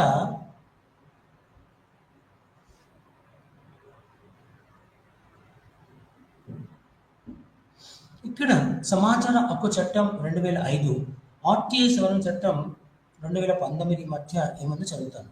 అయితే స్థాయితో పాటు 5 సంవత్సరాల పాటు 65 సంవత్సరాల ముందు ఏది ముందైతే దాన్ని పదవి నుంచి తొలగించబడతారు. అప్పటి వరకు కేంద్ర ప్రభుత్వాలను కానీ నిర్వహిస్తుంది. సమాచార ప్రధాన కమిషనరు, సమాచార కమిషనర్లు కూడా ఉంటారు. అయితే దీన్ని తొలగిస్తుంది. ఏది ముందుగా వర్తిస్తుందో అది నిర్వహిస్తుంది. మరియు చట్టం సమాచార హక్కు మరియు పేర్కొనగలుగుతున్నారు.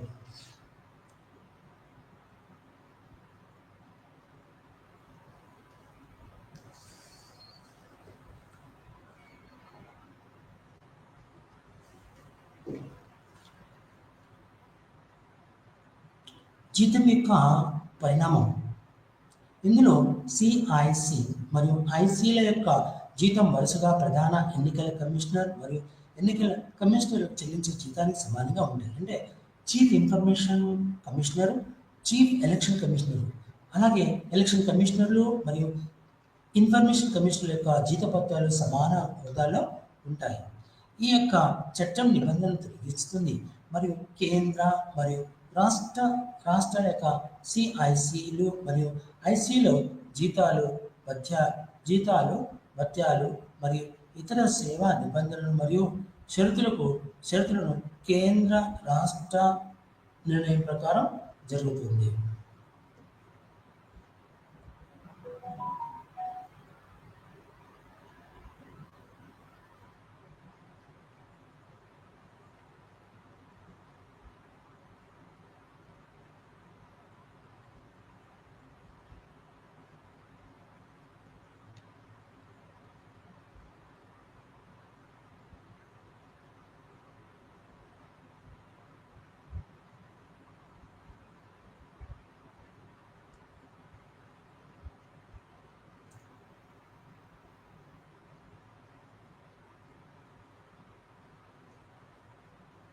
ఆ సమయంలో చట్టం ఎలా చెబుతుంది? సిఐసి మరియు ఐసీల యొక్క నియామకం వారు మునుపటి ప్రభుత్వ సేవ కోసం పెన్షన్ లేదా ఏదైనా ఇతర పదవి విరమణ ప్రయోజనాలు పొందినట్లయితే వారి జీతాలను ఒక నిబంధనల ద్వారా తగ్గించడం చట్టం తొలగిస్తుంది.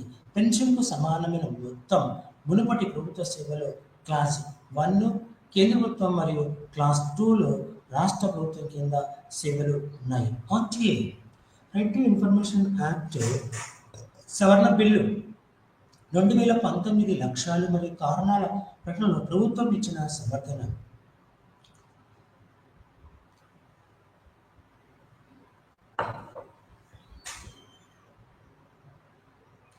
భారత ఎన్నికల కమిషన్ మరియు కేంద్ర మరియు రాష్ట్ర సమాచార కమిషనర్లు నిర్వహిస్తున్న విధులు పూర్తిగా భిన్నంగా ఉంటాయి.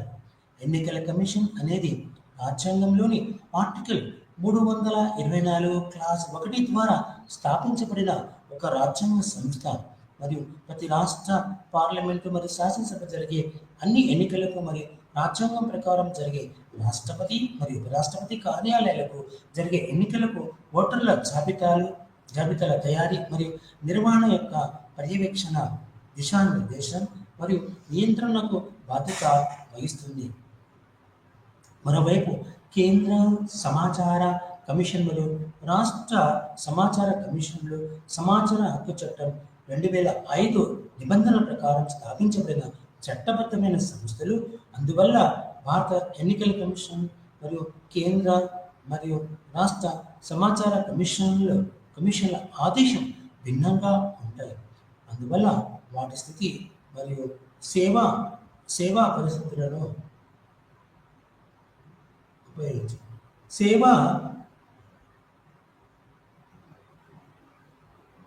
అందువల్ల వాటి సేవా పరిస్థితులను తదనుగుణంగా హేతుబద్ధీకరించాలి.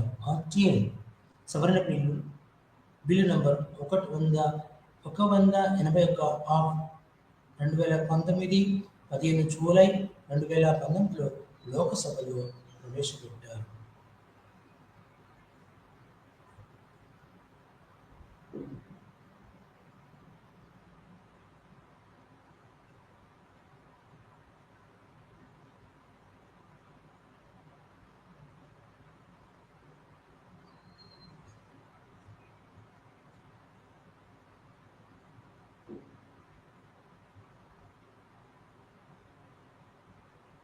ప్రధాన సమాచార హక్కు ప్రధాన కమిషనర్ ఆర్టీఐ బిల్లును ఎప్పుడైతే చేపించామో దాని ద్వారా మనకు కావలసిన విధి విధానాల రూపకల్పనలో ఎన్నో రకాల విధానాలు తెలియజేస్తుంది.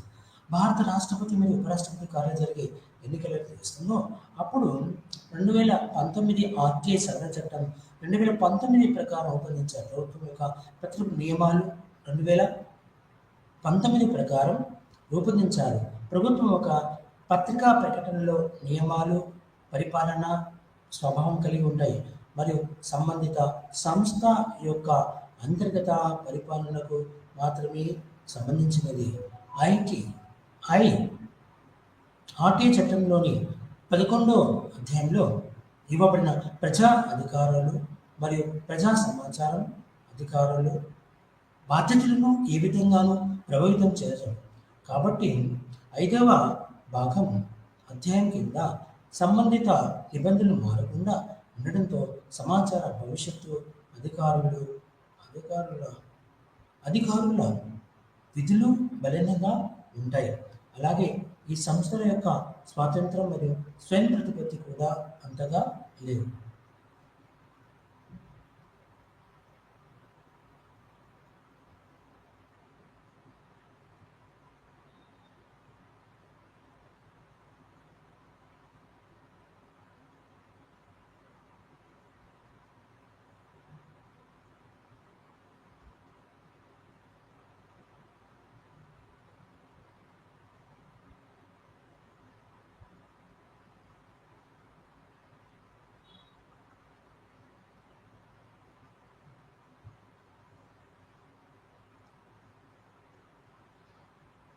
సిఐసి లేదా ఐసి తొలగింపు సెక్షన్ 14 క్లాస్ 1 ప్రకారం సబ్సెక్షన్ క్లాస్ 3లోని నిబంధనలకు లోబడి రాష్ట్రపతి చేసిన సూచనపై సుప్రీంకోర్టు విచారణ జరిపి ప్రధాన సమాచార కమిషనర్ లేదా ఇతర సమాచార కమిషనర్ను అకారణం చేత తొలగించాలని నివేదించిన తర్వాత ప్రధాన సమాచార కమిషనర్ లేదా ఏదైనా సమాచార కమిషనర్ దుష్ప్రవర్తన లేదా అసమర్థత నిరూపించబడిన కారణంగా రాష్ట్రపతి ఆదేశం ద్వారా వీరిని పదవి నుంచి తొలగించింది. ప్రధాన సమాచార కమిషనర్ లేదా ఇతర సమాచార విభాగాన్ని ఉపవిభాగం క్లాస్ 3 ఇలా చెబుతుంది. ఉపవిభాగంలో ఏమీ ఉన్నప్పటికీ క్లాస్ 1 ప్రధాన సమాచార కమిషనర్ లేదా సమాచార కమిషనర్ సందర్భాన్ని బట్టి ఈ క్రింది సందర్భాల్లో రాష్ట్రపతి ఆదేశం ద్వారా ప్రధాన సమాచార కమిషనర్ లేదా ఏదైనా ఇతర సమాచార కమిషనర్ పదవి నుండి తొలగించవచ్చు.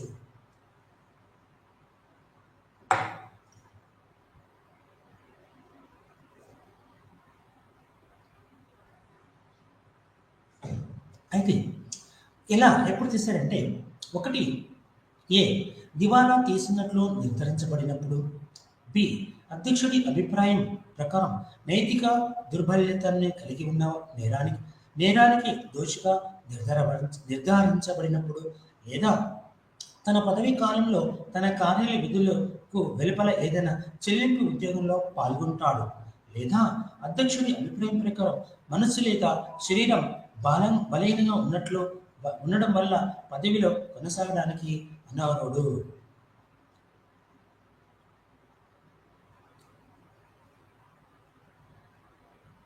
ప్రధాన సమాచార కమిషనర్గా అతని విధులను ప్రతికూలంగా ప్రభావితం చేసే విధంగా ఆర్థిక లేదా ఇతర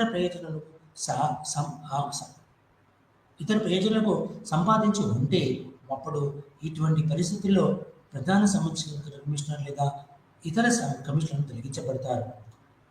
భారత ప్రభుత్వం లేదా దాని తరపున చేసుకున్న ఏదైనా ఒప్పందం లేదా ఒప్పందంపై ప్రధాన సమాచార కమిషనర్ లేదా సమాచార కమిషనర్ ఏ విధంగానైనా ఆసక్తి కలిగి ఉంటే, లేదా దాని లాభంలో లేదా దాని నుండి ఉత్పన్నమయ్యే ఏదైనా ప్రయోజనం లేదా జీవితంలో ఏ విధంగానైనా పాల్గొంటే సభ్యుడిగా కాకుండా మరియు ఒక సంస్థాగత కంపెనీలోని ఇతర సభ్యులతో ఉమ్మడిగా పాల్గొంటే అతను దుష్ప్రవర్తనకు పాల్పడినట్లు భావించబడుతుంది. సెక్షన్ 14 క్లాస్ 4 అని ఇక్కడ పేర్కొన్నది. సిఐసి లేదా ఐసి యొక్క సస్పెన్షన్ అంటే భారత రాష్ట్రపతి 14 సెక్షన్ 14 క్లాజ్ 2 ద్వారా ముందస్తు ప్రవర్తన లేదా అసమర్థత గురించి సుప్రీంకోర్టుకు సూచన చేయబడిన ప్రధాన సమాచార కమిషనర్ లేదా ఇతర సమాచార కమిషనర్లో విచారణ సమయంలో విధుల నుండి సస్పెండ్ చేయడానికి మరియు అవసరమైతే కార్యాలయానికి హాజరు కాకుండా నిషేధించడానికి అధికారం ఇవ్వబడుతుంది. ఉపవిభాగం కింద దుష్ప్రవర్తన లేదా అసమర్థత గురించి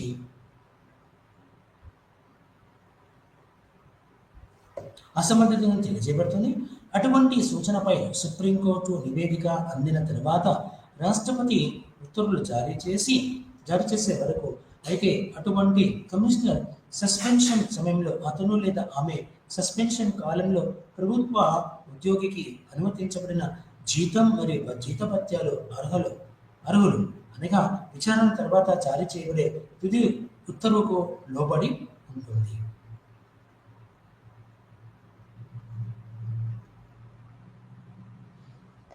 సిఐసి అధికారాలు మరియు విధులు.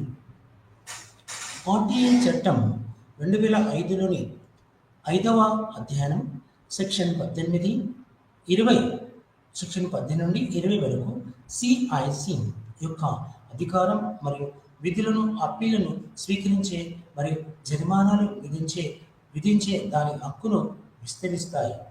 4వ అధ్యాయం సెక్షన్ 25 అన్ని కేంద్ర ప్రజా అధికారులను సిఐసి పర్యవేక్షించడానికి మరియు నిబంధనల అమలు గురించి నివేదించడానికి అందిస్తుంది.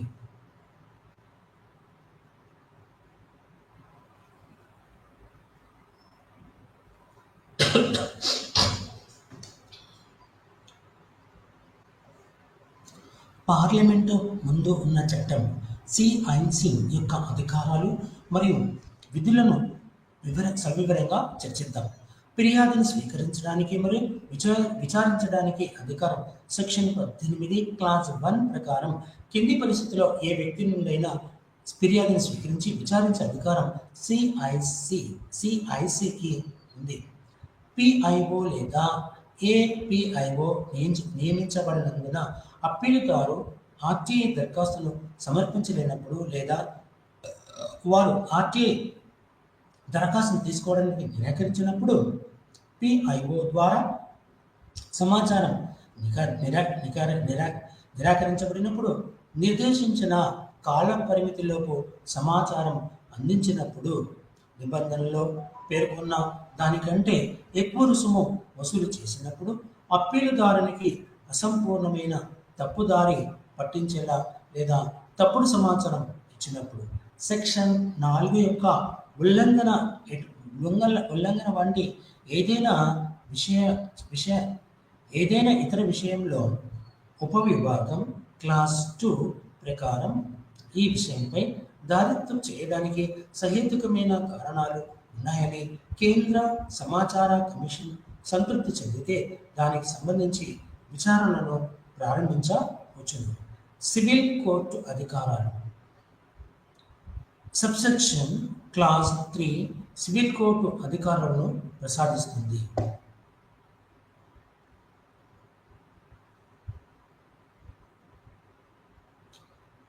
అయితే ఈ సెక్షన్ కింద ఏదైనా విషయాన్ని అంటే సెక్షన్ క్లాజ్ 3 సివిల్ కోర్టు అధికారులను అందిస్తుంది. ఈ సెక్షన్ కింద ఏదైనా విషయాన్ని విచారించేటప్పుడు సివిల్ ప్రొసీజర్ కోడ్ 1908 కింద దావాను విచారించినప్పుడు సివిల్ కోర్టుకు అన్ని అధికారులను కేంద్ర సమాచార కమిషన్ కలిగి ఉంటుందని ఇది పేర్కొంది. ఈ కింది విషయాలకు సంబంధించి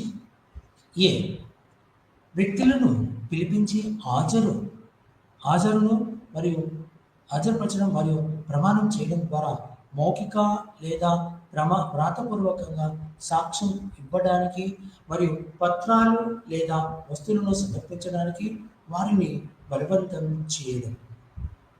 బి. పత్రాల ఆవిష్కరణ మరియు తనిఖీని కోరడం. సి.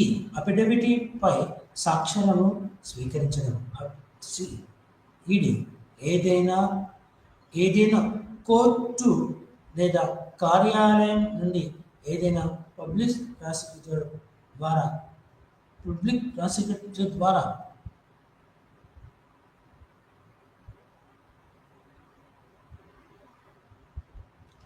కాపీలను అభ్యర్థించవచ్చును. అంటే అఫిడవిట్ సాక్ష్యాలు స్వీకరించడం, ఏదైనా కోర్టు లేదా కార్యాలయం ఏదైనా పబ్లిక్ రికార్డు లేదా దాని కాపీలను అభ్యర్థించడం, సాక్షులను లేదా పత్రాలను పరిశీలించడానికి సమన్లను జారీ చేయడం మరియు సూచించబడే ఏదైనా ఇతర విషయం రికార్డులను యాక్సెస్ చేసే విధానం. ఈ చట్టం కింద ఏదైనా ఫిర్యాదు విచారణ వదిలిన విచారణ సమయంలో పార్లమెంటు చేసిన మరే ఇతర చట్టంలోనైనా చట్టంలో ఏదైనా విరుద్ధంగా ఉన్నప్పటికీ కేంద్ర సమాచార కమిషన్ ఏదైనా రికార్డును పరిశీలించవచ్చని ఉపభోగం క్లాస్ 4 పేర్కొంది.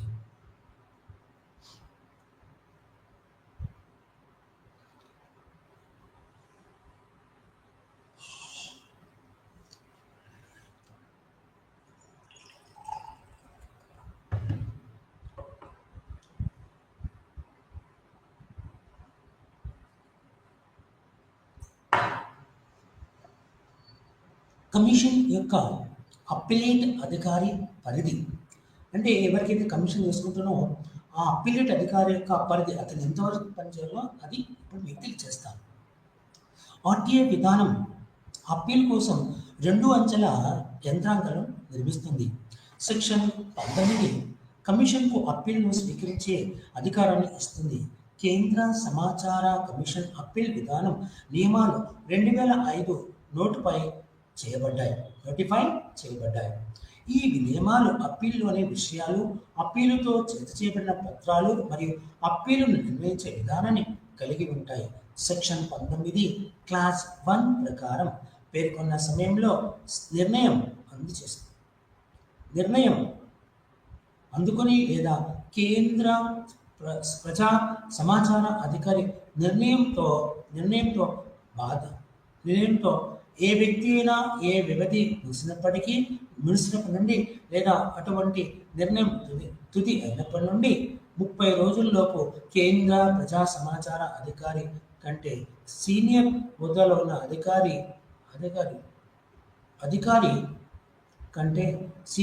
ఉన్న అధికారికి మొదటి అప్పీల్ను సమర్థించవచ్చు. సెక్షన్ 19 క్లాస్ 1 నిబంధన ప్రకారం 30 రోజులు వ్యవధి ముగిసిన తర్వాత కూడా అప్పీలుదారుడు తగిన కారణాల వల్ల సకాలంలో అప్పీలు దాఖలు చేయకుండా నిరోధించడానికి అతను లేదా ఆమె ఆసక్తికరమైన విషయాలను తెలియజేస్తుంది.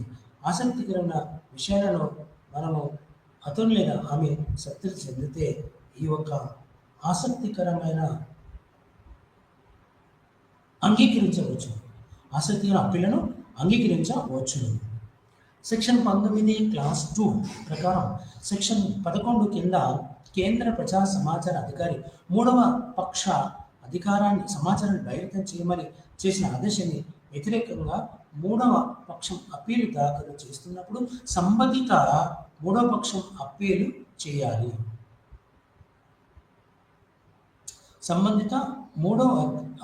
చేయాల్సి ఉంది. సెక్షన్ 19 ప్రకారం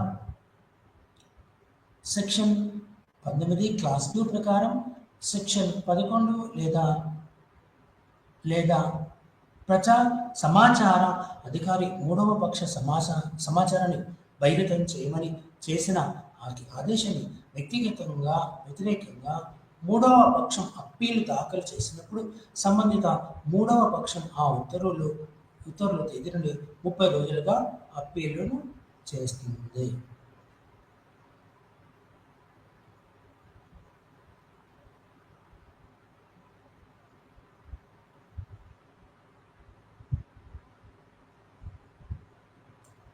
మొదటి అప్పీల్లో సబ్సెక్షన్ క్లాస్ 1 లేదా క్లాస్ 2 కింద మొదటి అప్పీల్ దాఖలు చేసిన నుండి మనం 30 రోజుల్లో నుంచి 45 రోజులకు మించకుండా పొడిగించిన వ్యవధిలో పరిష్కరించాల్సి ఉంటుంది.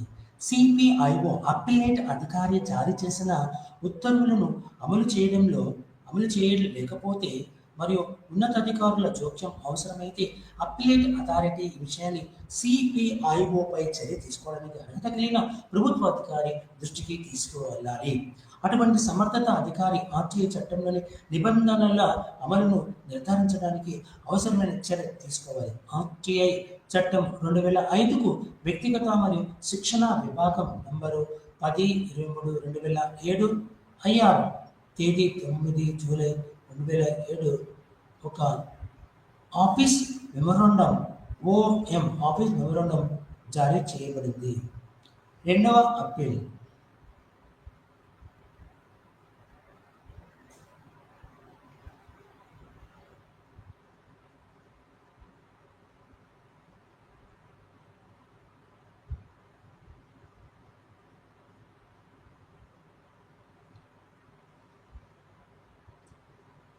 సెక్షన్ 19 క్లాస్ 3 ప్రకారం మొదటి అప్పీలేట్ అథారిటీ నిర్ణయంతో అప్పీలుదారు సంతృప్తి చెందకపోతే నిర్ణయం తీసుకోవాల్సిన తేదీ నుండి 90 రోజులలోపు సమాచార కమిషన్కు రెండవ అప్పీల్ దాఖలు చేయాలి.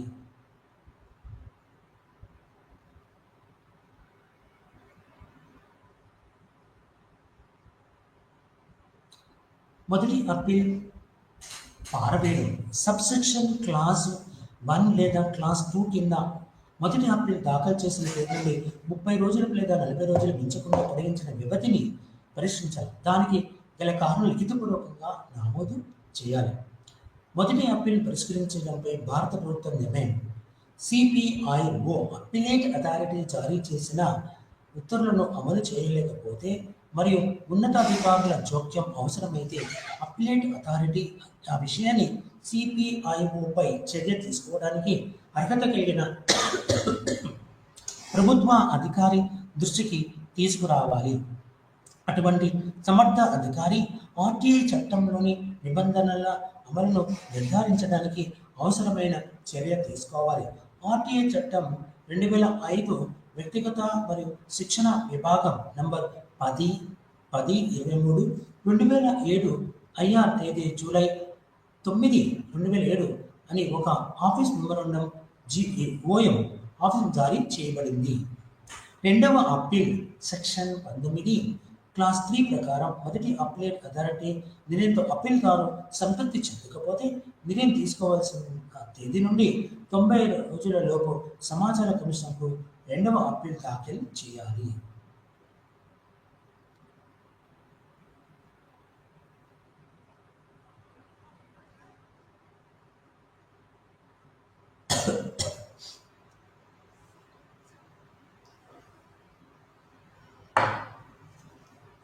కేంద్ర సమాచార కమిషన్ అప్పీలు చేసిన లేదా వాస్తవానికి అందిన అయితే అప్పీల్దారుడు సకాలంలో అప్పీలు దాఖలు చేయకుండా తగిన కారణాలతో నిరోధించబడ్డారని కేంద్ర సమాచార కమిషన్ సంతృప్తి చెందితే 90 రోజుల వ్యవధిలో ముగిసిన తర్వాత కూడా అప్పీలును స్వీకరించవచ్చు. కేంద్ర ప్రజా సమాచార అధికారి నిర్ణయంపై అప్పీలు దాఖలు చేయబడితే అది మూడవ పక్షం సమాచారానికి సంబంధించినదైతే కేంద్ర సమాచార కమిషన్ ఈ మూడవ పక్షానికి వాదనలు వినిపించడానికి సహేతుకమైన అవకాశాన్ని ఇస్తుంది. ఏదైనా అప్పీలు విచారణలో అభ్యర్థనను తిరస్కరించడం సమర్థనీయమని నిరూపించాల్సిన బాధ్యత ఆ అభ్యర్థనకు తిరస్కరించిన కేంద్ర ప్రజా సమాచార అధికారిపై ఉంటుంది. రెండవ అప్పీల్ను పరిష్కరించడానికి చట్టంలో ఎటువంటి కాలపరిమితి పేర్కొనలేదని గమనించాలి. ఆర్టీఐ చట్టం కింద అప్పీలును నిర్ణయించడం సిఐసి యొక్క పాక్షిక న్యాయ విధి. అందువల్ల అప్పీలేట్ అథారిటీ న్యాయం జరగడమే కాకుండా అది జరిగినట్లు కూడా కనిపించేలా చేసుకోవాలి. సిఐసి నిర్ణయం కట్టబడి ఉంటుంది. ఉపవిభాగం క్లాస్ 7 ప్రకటిస్తుంది. తుది స్థాయి సమీక్ష న్యాయ వ్యవస్థకు అప్పీలు చేయడం జరుగుతుంది. సెక్షన్ 19 క్లాస్ 8 ప్రకారం కేంద్ర సమాచార కమిషనర్ కింద అధికారాలను కలిగి ఉంటుంది. సెక్షన్ 19 క్లాస్ 8 ప్రకారం కేంద్ర సమాచార కమిషన్ ఈ కింది అధికారులను కలిగి ఉంటుంది.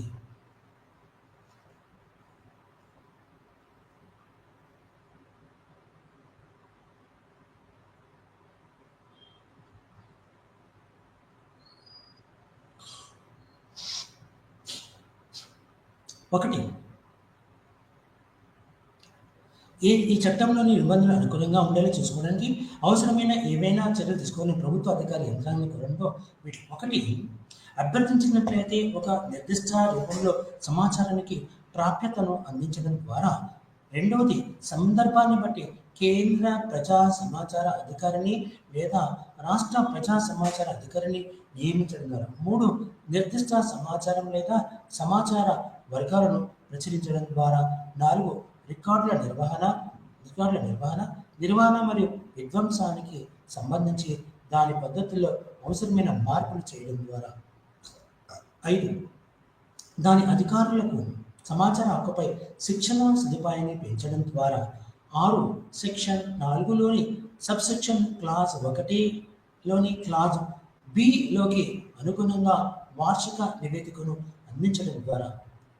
ఏదైనా నష్టం లేదా ఇతర ఫిర్యాదుకు పరిహారం చెల్లించాలని ప్రజాధికారిని కోరడం.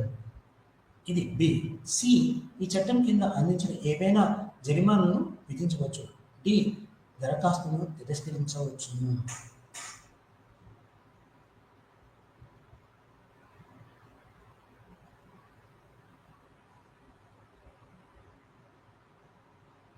సెక్షన్ 19 క్లాస్ 9 ప్రకారం కేంద్ర సమాచార కమిషన్ తన నిర్ణయాన్ని అప్పీలు హక్కుతో సహా ఫిర్యాదుదారునికి మరియు ప్రజా అధికార సంస్థకు నోటీసు ఇవ్వాలి. సెక్షన్ 19 క్లాస్ 10 ప్రకారం చట్టం కింద నిర్దేశించబడిన ప్రక్రియకు అనుగుణంగా కేంద్ర సమాచార కమిషన్ అప్పీలును నిర్ణయించాలి. జరిమానా విధించే అధికారం సెక్షన్ 20 ప్రకారం ఆర్టీఐ చట్టం అమలు మరియు ప్రభావానికి కమిషన్ బాధ్యత వహిస్తుంది. ఆర్పిఐఓ సహేతుకమైన కారణం లేకుండా సమాచారం కోసం దరఖాస్తు స్వీకరించడానికి నిరాకరించినప్పుడు లేదా సెక్షన్ 7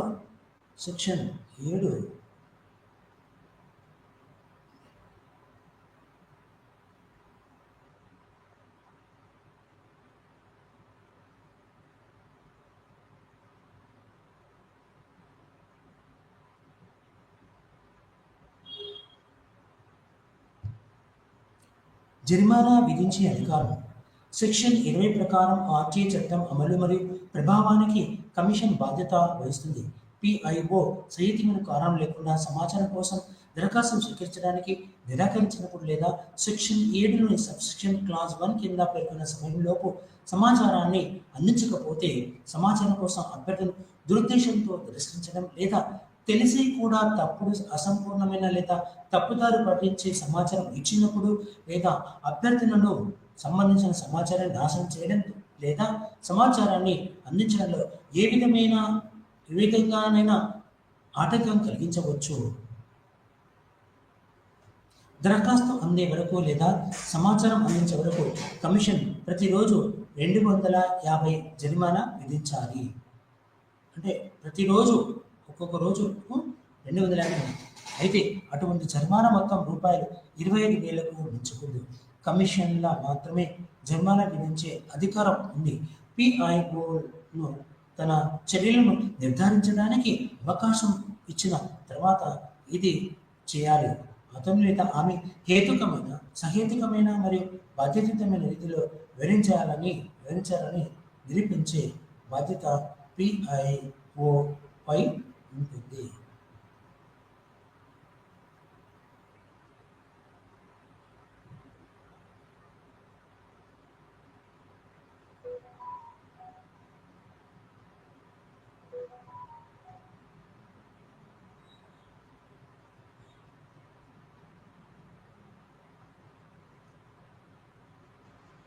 అయితే అభ్యర్థనకు సంబంధించి సమాచారం నాశనం చేయడానికి లేదా సమాచారం అందించడం ఏ విధంగా ఆటంకించగలగదు. అయితే ఇది ఈ మానిటరింగ్ మరియు రిపోర్టింగ్ పవర్.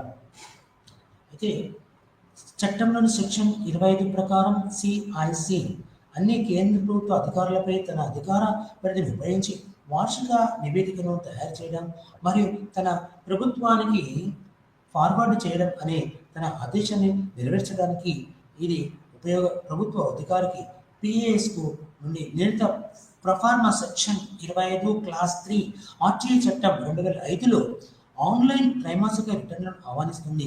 https://cic.gov.in/reports/37 ఈ యొక్క ప్రజల కోసం సమాచార హక్కు చట్టం 2005లోని సెక్షన్ 2 క్లాస్ హెచ్ కింద నిర్మించబడిన అన్ని పిఏలను కమిషన్లో నమోదు చేయాలి.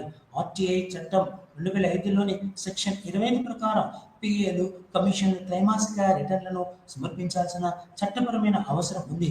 కమిషన్ చేసిన ప్రయత్నాల కారణంగా 97.17% పిఏలు 2019-20 రిపోర్టింగ్ సంవత్సరం 4 త్రైమాసిక రిటర్న్లు సమర్పించారు.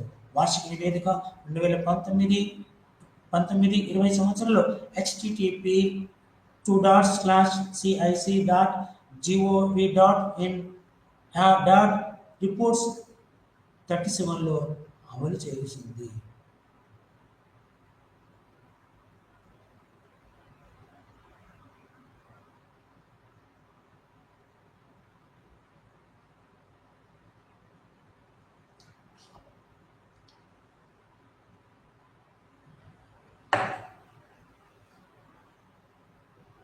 సిఐసి యొక్క ల్యాండ్మార్క్ కేసులు తీర్పులు రాజకీయ పార్టీలు ఆర్టీఐ చట్టం పరిధిలోకి వస్తాయి. రాజకీయ పార్టీలు ఆర్టీఐ చట్టం పరిధి తీసుకొచ్చిన మైలురాయి తీర్పును కేంద్ర సమాచార కమిషన్ జూన్ 3, 2013 వెలువరించింది. శ్రీ సత్యానంద మిశ్రా, సమాచార కమిషనర్లు శ్రీ ఎంఎల్ శర్మ, శ్రీమతి అన్నపూర్ణ దీక్షితులతో కూడిన పూర్తి ధర్మాసనం ఈ తీర్పును వెలువరించింది. Mister Anil Bairwal versus parliament of India 2011 association for democratic rights ADRకి చెందిన శ్రీ ఎస్సి అగ్రవాల్ మరియు శ్రీ అనిల్ బైరావల్ దాఖలు చేసిన ఆర్టీఐ దరఖాస్తును విచారించడానికి ఈ ఉత్తర్వులు జారీ చేయబడింది. 6 జాతీయ స్థాయి రాజకీయ పార్టీలను పారదర్శక చట్టం పరిధిలోకి తీసుకురావడానికి ఆర్టీఐ దరఖాస్తు దాఖలు చేయబడింది. ఆ party Indian national congress, all India congress committee, Bharatiya Janata party, communist party of India, marxist communist party of India CPI, nationalist congress party మరియు 6 బహుజన సమాజ్ పార్టీ సిఐసి చరిత్రాత్మక ఉత్తర్వులో INC/A/CC,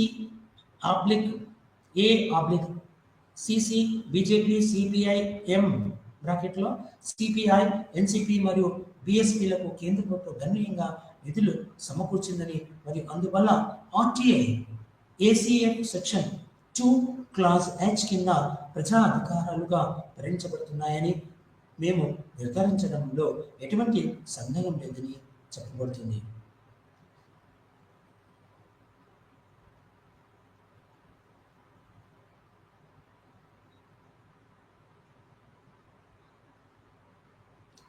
అయితే జూన్ 3, 2013 ఉత్తర్వు ప్రకారం 2014 నవంబర్ 21న కమిషన్ రాజకీయ పార్టీలకు అవకాశ నోటీసులు జారీ చేసింది.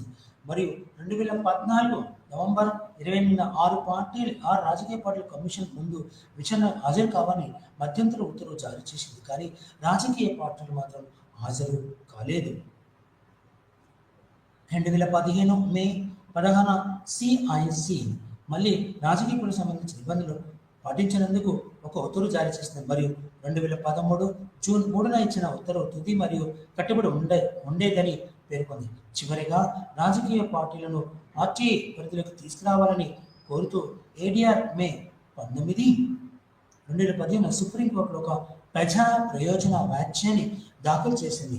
మరియు ఈ కేసు ఇప్పటికీ సుప్రీంకోర్టులో పెండింగ్లోని ఉంది.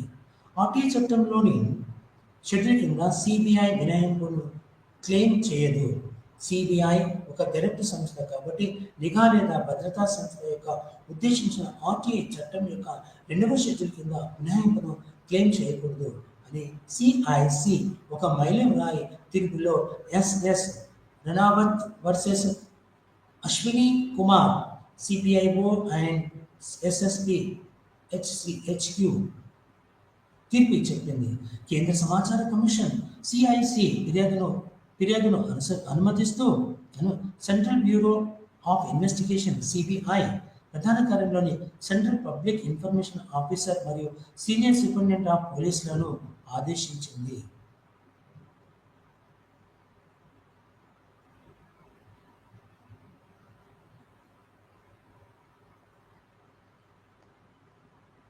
దీని యొక్క డైరెక్టర్ నియామకం గురించి పూర్తిగా సమాచారం అందించబడుతుంది.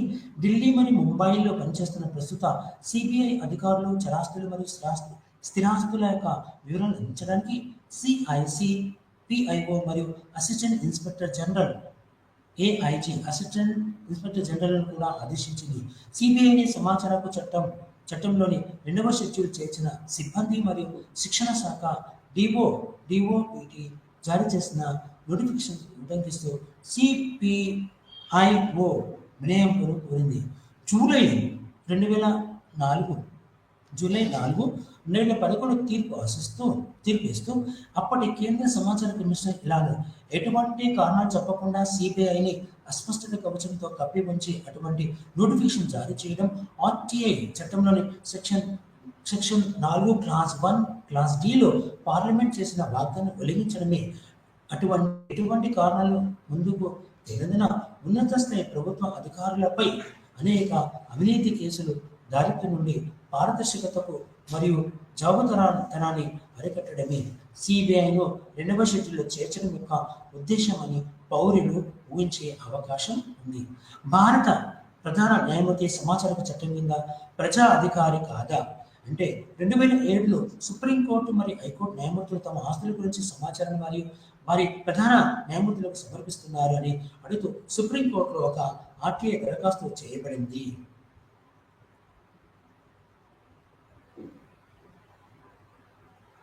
అయితే ఆ దరఖాస్తును సిపిఐఓ తోసిపుచ్చింది. ఈ కేసులో సిఐసి ఆ సమాచారం అందించాలని సిపిఐఓ ఆదేశించి బాధ్యత సిపిఐఓ సుప్రీంకోర్టు ఢిల్లీ హైకోర్టులో అప్పీల్ దాఖలు చేసింది. అక్కడ భారత సుప్రీంకోర్టు వర్సెస్ సుభాష్ చంద్ర అగ్రవాల్ కేసులో సింగిల్ జడ్జ్ సిజేఐ ఒక పబ్లిక్ అథారిటీ అని పేర్కొన్నాడు. సిజేఐ ఒక సింగిల్ జడ్జి ఏంటంటే భారత సుప్రీంకోర్టు వర్సెస్ సుభాష్ చంద్ర అగ్రవాల్ కేసులో single judge CJI state justice of India ఒక పబ్లిక్ అథారిటీ అని పేర్కొన్నారు. అయితే సింగిల్ బెంచ్ నిర్ణయంపై సిపిఐఓ అప్పీల్ దాఖలు చేసిన జనవరి 2010 అక్టోబర్ యొక్క పెద్ద బెంచ్ తన నిర్ణయంలో సిజేఐ ఒక పబ్లిక్ అథారిటీ అని మరియు ఆర్టీఐ చట్టం సిజేఐ కార్యాలను కూడా కవర్ చేస్తుందని నిర్ధారించింది. ఇక మూల్యాంకనం చేయబడిన ప్రధాన పిఐఓ కౌన్సిల్ ఫర్ ఇందులో ఒక కేసులో certificate examination Lakshmikantagiri versus PIO council for Indian school certificate examinations CIS SA/A/A/2015 0015554 23/1/2017 కేసులో తన కుమారుడు కౌశిక్ కుమార్ గిరి 2014-15 సంవత్సరానికి Indian school of certificate examination కౌన్సిల్లో ప్రయత్నించిన 6 సబ్జెక్టుల స్కాన్ చేసిన సమాధాన పత్రాలను కోరుతూ ఆర్టీఐ దరఖాస్తును చేశారు. సిఐఎస్సి ఆర్టీఐ చట్టం ప్రకారం ప్రజా అధికారం కాదను సెంట్రల్ పబ్లిక్ ఇన్ఫర్మేషన్ ఆఫీసర్ పేర్కొన్నారు. మొదట అప్పీలేట్ అథారిటీ FAA సిపిఐఓ ఆదేశం నిర్ధారించింది. అప్పీల్దారులు కమిషన్ ఆశ్రయించారు. తమ ప్రజాధికారం కాదని అందువల్ల సమాచారాన్ని పెంచుకోవాల్సిన బాధ్యత తమకు లేదని సిఐఎస్సి వాదన చేసింది. అయితే ఇక్కడ మనము సిఐసి పరిశీలన ఏమిటంటే సిఐఎస్సి అనేది వివిధ రాష్ట్రాల్లో విస్తరించబడిన వేలాది పాఠశాల నియంత్రణ సంస్థ.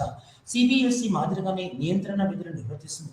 అప్పీల్దారు కోరిన విధంగా సమాధాన పత్రాలు సర్టిఫైడ్ కాపీలను అందించాలని కమిషన్ ప్రతివాది అధికారిని ఆదేశించింది. సిబిఎస్ఈ వర్సెస్ ఆదిత్య బందోపాధ్యాయ మరియు ఇతరులు 2011 క్లాస్ 8 SCC 497 కేసులో సుప్రీంకోర్టు ఇచ్చిన మైలురాయి తీర్పును ఆధారపడి ఉంది. చివరికి పారదర్శకత ద్వారా విద్యార్థులను కాపాడాలని ఆసక్తితో అభ్యర్థుల సమాచార పత్రాలను పంచుకోవడంపై సూత్రాన్ని పరిష్కరించింది. గౌరవనీయ సుప్రీంకోర్టు ఇచ్చిన మైలురాయి తీర్పు సిబిఎస్ఈ లేదా ఏదైనా విశ్వవిద్యాలయం లేదా మాధ్యమిక విద్యా బోర్డు వంటి చట్టబద్ధమైన సంస్థ నిర్వహించే పబ్లిక్ పరీక్ష రాసే పరీక్షకులకు మూల్యాంకనం చేయబడిన సమాధాన పుస్తకాలను పత్రము మార్క్ షిఫ్ట్ రికార్డు మరియు అభిప్రాయం కావడం వలన ఆర్టీఐ చట్టంలో సెక్షన్ 2 క్లాస్ ఎఫ్ లో నిర్వహించబడిన సమాచారం యొక్క నిర్వచనానికి వస్తాయి. ఆర్టీఐ చట్టంలోని వివిధ నిబంధనల సమాచారం వ్యాప్తి చేయడానికి దారిసిన విధంగా అర్థం చేసుకో. ఇవి మనకు అతి ముఖ్యమైన కేసులు, వాటి యొక్క వివరాలు మీకు నేను అందించాను. ఇక అక్రమ చట్టబద్ధమైన వేసుల్లో వివరాలు చెప్తూ ఇంతటితో పశ్చిమ బెంగాల్లోని అక్రమ వలసదారులు సంబంధించిన ఫైల్ నోట్స్ వివిధ ప్రదేశాల్లో ఈ యొక్క ఆర్టీ కింద ఎన్నో కేసులను అమోదు చేశారు. కాబట్టి తన యొక్క ఆర్టీ కింద భార్యాభర్తలు ఆదాయం గురించి సమాచారం కోరవచ్చును. భర్త తన భార్య బ్యాంక్ వివరాలను కూడా డిమాండ్ చేయకూడదు. భర్త తన భార్య బ్యాంక్ వివరాలను డిమాండ్ చేయకూడదని ఆర్టీఐలో కొన్ని విషయాలు మీకు తెలియజేస్తున్నాను.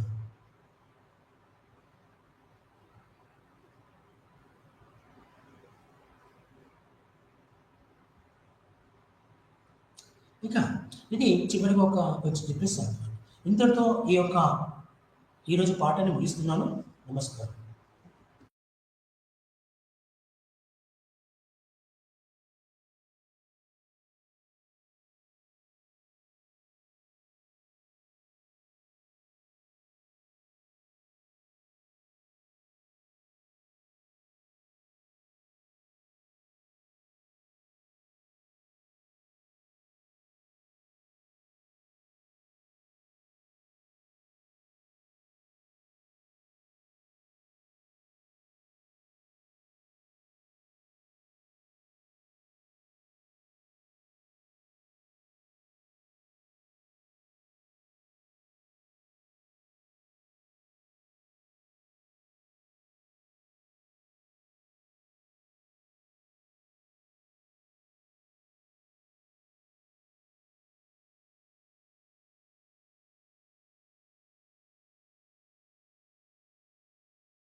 Good afternoon, everyone.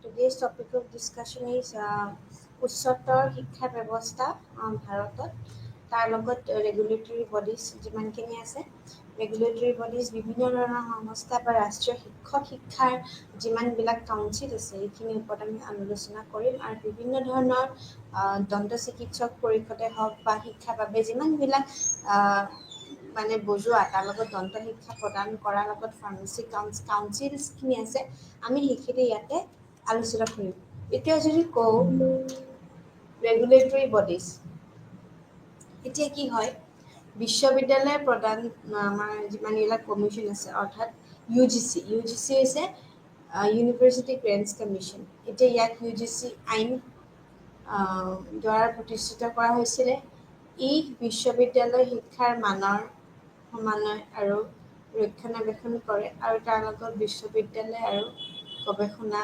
সংস্থাসমূহকো অনুদান প্ৰদান কৰে ভাৰতৰ সমগ্ৰ ভাৰতীয় প্ৰযুক্তি শিক্ষা পৰিষদ তাৰ লগত AICTE আইনৰ অধীনত প্ৰতিষ্ঠা কৰা হৈছে যি ভাৰতত গুণগত প্ৰযুক্তি শিক্ষাৰ ব্যৱস্থাৰ উন্নয়ন কৰিবলৈ আমি শীৰ্ষ সংস্থা হিচাপে ব্যৱহাৰ কৰোঁ তাৰ লগত AICTE প্ৰযুক্তি প্ৰতিষ্ঠানসমূহৰ বাবে মান আৰু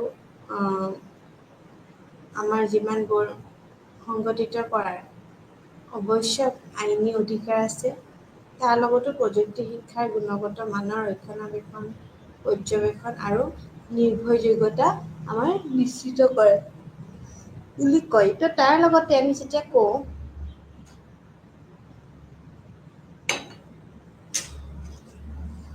ভাৰতীয় চিকিৎসা পৰিষদ MCI ইয়াৰ প্ৰতিষ্ঠানৰ চনৰ ভাৰতীয় চিকিৎসা পৰিষদ আইনৰ জৰিয়তে কৰা হৈছিল আৰু সলনি কৰা হৈছিলে তাৰ লগতে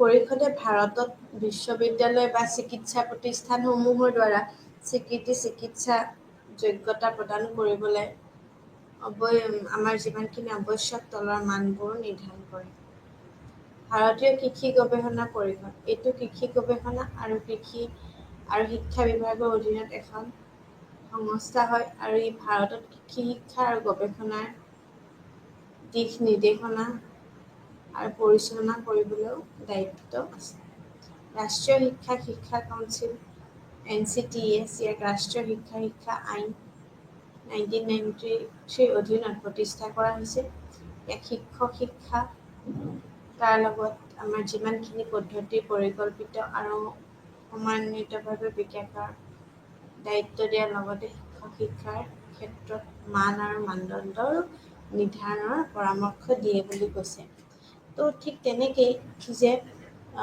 আমাৰ প্ৰতিষ্ঠান চিনাকি প্ৰদান কৰাৰ লগতে ক্ষমতাপ্ৰাপ্ত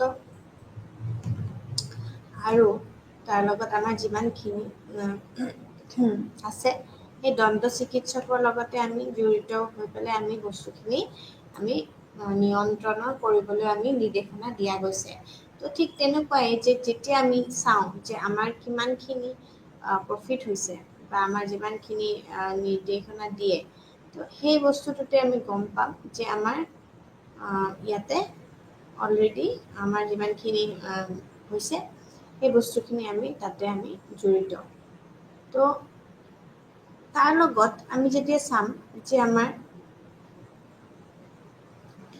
আমাৰ যিমানখিনি এইটো দন্ত শিক্ষাৰ বাবে মান ৰাজহুৱা আৰু তাৰ লগত আমাৰ যিমানখিনি আছে সেইখিনি আমি পাঠ্যক্ৰম নিৰ্দেশনা কৰা আৰু ভাৰতত দন্ত শিক্ষা পৰীক্ষা পৰিচালনা কৰাৰ বাবেও দায়িত্বশীল হয় pharmacy council of India PCI চনৰ ফাৰ্মাচী আইনৰ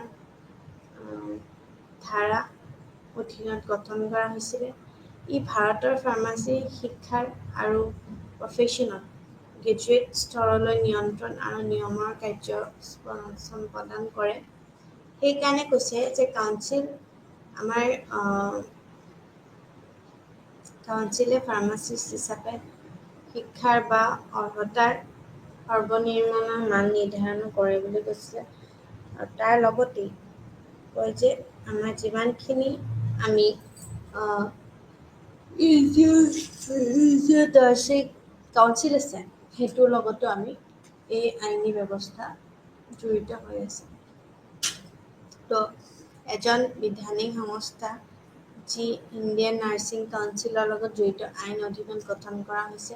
এই কাউন্সিলে গৰ্ভৱতী মহিলা, নাৰ্ছ সহায়ক বা মহিলা আৰু স্বাস্থ্য পৰিদৰ্শকসকলৰ বাবে তালে তালে মিলাই থকা প্ৰশিক্ষণৰ মান নিয়ন্ত্ৰণৰ বাবে ৰক্ষণাবেক্ষণ দায়িত্বও গ্ৰহণ কৰিছে বুলি কৈছে। বাৰ কাউন্সিল অফ ইণ্ডিয়া হৈছে এটা বিধাৱলী যি চনত এজন আইনজীৱী ৰাজৰাষ্ট্ৰ সমিতিত প্ৰতিষ্ঠা কৰা হয় আৰু এইটো আইন প্ৰয়োগ আৰু আইন শিক্ষাৰ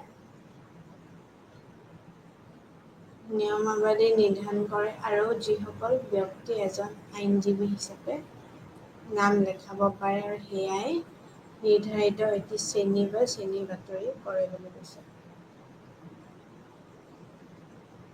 ব্যৱহাৰিক চিকিৎসা কেন্দ্ৰ পৰিষদ এইটো ভাৰতীয় চিকিৎসা আৰু তাৰ লগত আমাৰ যিমানখিনি কেন্দ্ৰীয় পৰিষদ আইন আছে তেওঁৰ অধীনত গঠন কৰা এখন বিধিসন্মত সংস্থা। এইটো ভাৰতীয় চিকিৎসা ব্যৱস্থা যেনে আয়ুৰ্বেদ হ'ব পাৰে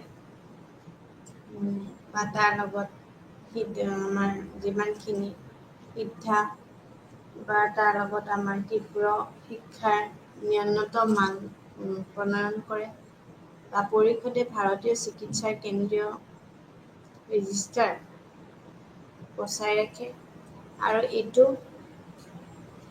আমি মানা হ'বলগীয়া পেছাদাৰী আচাৰ ব্যৱহাৰ কৰাটো নৈতিকতাৰ বিবেচনা কৰে বুলি কৈছে। স্বাস্থ্যকতা পৰিষদ ভাৰতৰ সংসদৰ লগত জড়িত দ্বাৰা প্ৰণয়ন কৰা আইন গঠন কৰা হৈছিল। স্থপতিবিদসকল পঞ্জীয়ন, শিক্ষাৰ মানদণ্ড, স্বীকৃতি অৰ্হতা আৰু অনুশীলনী স্থপতিবিদসকলৰ দ্বাৰা পালন কৰিব লগা অনুশীলনৰ মানদণ্ডৰ বাবে দায়বদ্ধ। তাৰ উপৰিও সমগ্ৰ ভাৰতত বৃত্তিৰ শিক্ষা আৰু অনুশীলন নিয়ন্ত্ৰণ কৰাটো দায়বদ্ধ।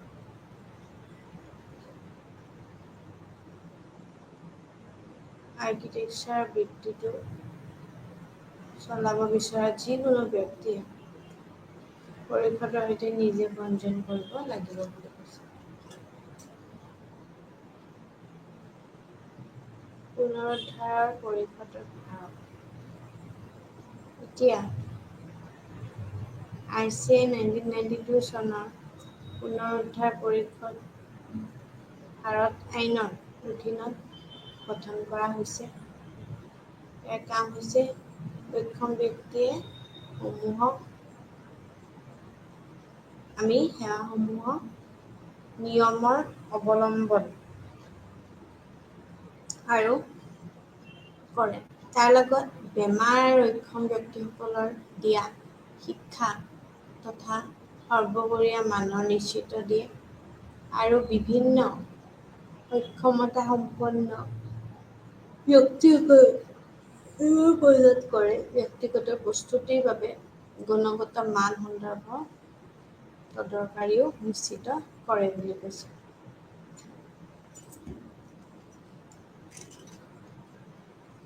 এতিয়া আমি যদি চাওঁ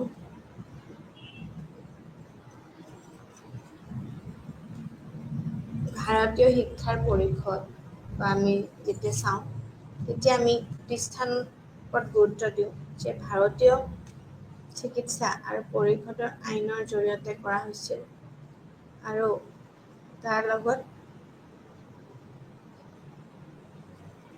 আমাৰ পৰিষদে ভাৰতত সদায় বিশ্ববিদ্যালয় বা চিকিৎসাৰ লগত জড়িতও আমি জ্ঞান পাওঁ বুলি কৈছে। তো সেই যোগ্যতা প্ৰদান কৰিয়ে আমি কম যে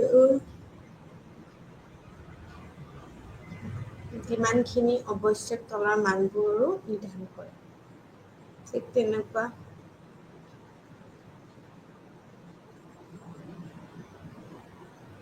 চিকিৎসা যোগ্যতা প্ৰদান কৰিবলৈ আমি আৱশ্যক তলৰ মানবোৰ নিৰ্ধাৰণ কৰে বুলি কৈছে। ভাৰতীয় কৃষি গৱেষণা পৰিষদ কৃষি গৱেষণা আৰু শিক্ষা বিভাগৰ অধীনত সংস্থা। ই ভাৰতৰ কৃষি শিক্ষা আৰু গৱেষণাৰ দিশ নিৰ্দেশনা সমন্বয় আৰু পৰিচালনা কৰিবলৈ দায়িত্ব আছে। ৰাষ্ট্ৰীয় শিক্ষক শিক্ষা কাউন্সিল ৰাষ্ট্ৰীয় শিক্ষা আইন 1993 অধীনত প্ৰতিষ্ঠা কৰা হৈছে। শিক্ষক শিক্ষাৰ পদ্ধতি পৰিকল্পিত থাকে আৰু তাৰ লগত বিকাশৰ দায়িত্ব দিয়াৰ লগতেও শিক্ষক শিক্ষাৰ ক্ষেত্ৰত মান আৰু মানদণ্ডৰ নিৰ্ধাৰণ আৰু পৰামৰ্শ কৰাত ঐক্যবদ্ধ হয়। NCT হৈছে শিক্ষণৰ বিভিন্ন স্তৰ আৰু শ্ৰোতাত পাঠ্যক্ৰম প্ৰদান কৰা প্ৰতিষ্ঠান। তাৰ লগত চিনাকি প্ৰদান কৰাৰ বাবে ক্ষমতাপ্ৰাপ্তও হয় বুলি কোৱা গৈছে। ঠিক তেনেকেই দন্ত চিকিৎসক পৰিষদ আছে, অৰ্থাৎ ডেন্টিষ্ট কাউন্সিল অফ ইণ্ডিয়া। ই 1948 চনত আমাৰ দন্ত আইন অনুসৰি গঠন কৰা হৈছে, যি ৰাজনৈতিক চৰকাৰী অৰ্থাৎ সংস্থা ৰূপে ভাৰতৰ সমগ্ৰতে দন্ত শিক্ষা আৰু দন্ত চিকিৎসকৰ পেছা নিয়ন্ত্ৰণ কৰিবলৈ নিৰ্দেশ কৰা হৈছিল।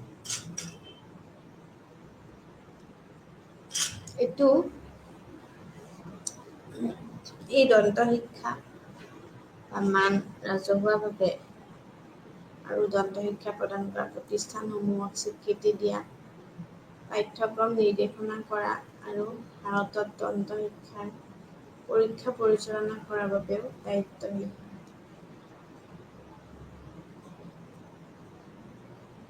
Pharmacy council of India pharmacy আইনৰ ধাৰা অধীনত গঠন কৰা হৈছিল। ই ভাৰতৰ ফাৰ্মাচী শিক্ষাৰ আৰু প্ৰফেচনেল গ্ৰেজুৱেট স্তৰলৈ নিয়ন্ত্ৰণ আৰু নিয়মৰ কাৰ্য সম্পাদন কৰে।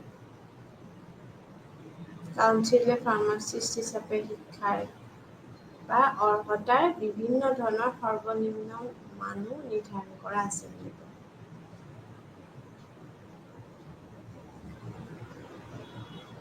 ই ভাৰতৰ ফাৰ্মাচী শিক্ষাৰ আৰু প্ৰফেচনেল গ্ৰেজুৱেট স্তৰলৈ নিয়ন্ত্ৰণ আৰু নিয়মৰ কাৰ্য সম্পাদন কৰে।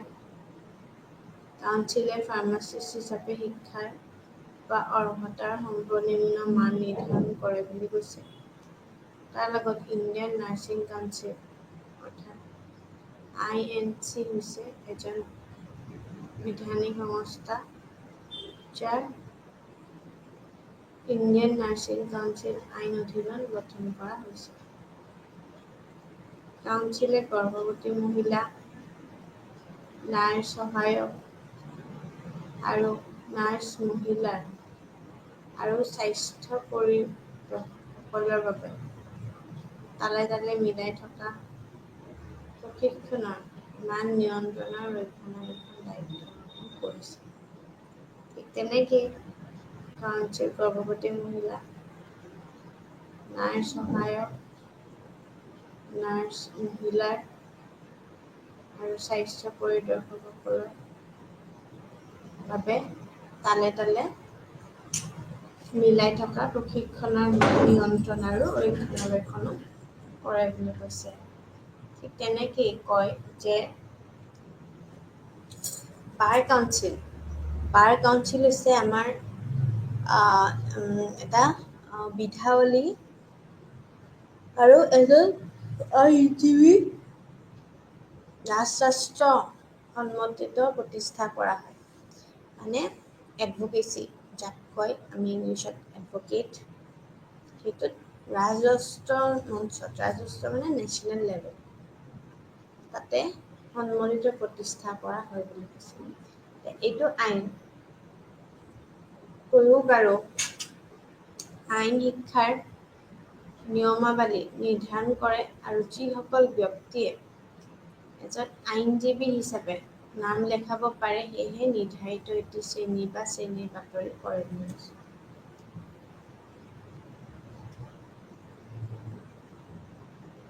গৃহোপকৰণ কেন্দ্ৰ, গৃহোপকৰণৰ কেন্দ্ৰীয় আইন আঁচনিৰ অধীনত প্ৰতিষ্ঠা কৰা হৈছিল। এই কাউন্সিলে গৃহোপকৰণ চিকিৎসাৰ যোগ্যতা নিৰ্দিষ্ট আৰু স্বীকৃতি কৰে। যিকোনো চিকিৎসা প্ৰতিষ্ঠানে যদি গৃহকৰণৰ চিকিৎসাৰ যোগ্যতা প্ৰদান কৰিবলৈ বিচাৰে, তেন্তে সেই প্ৰতিষ্ঠানক গৃহোপকৰণ চিকিৎসা শিক্ষাৰ বাবে কাউন্সিললৈ আবেদন কৰিব লাগিব।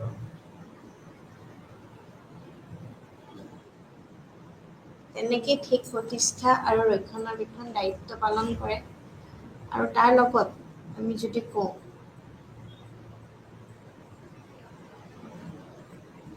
যে আমাৰ পঞ্জী প্ৰতিষ্ঠা কৰা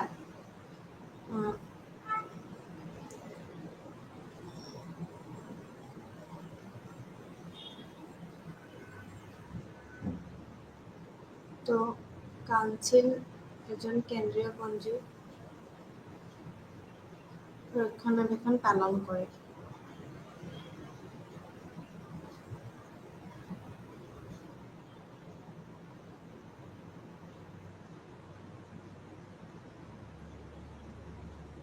আৰু এই কাউন্সিল গৃহোপকৰণৰ চিকিৎসাৰ বাবে যোগ্যতা আছে।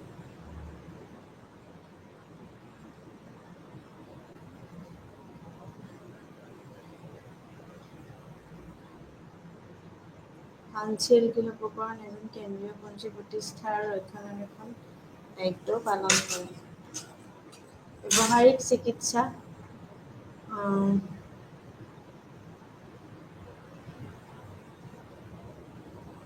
ব্যৱহাৰ আৰু যোগ্যতা প্ৰদান কৰে।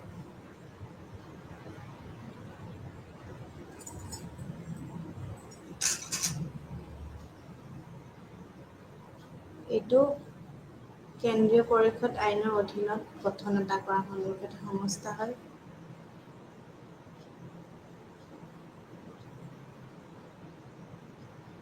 তো পৰিষদে ভাৰতীয় চিকিৎসা কেন্দ্ৰীয় ৰাজনীতিত আছে।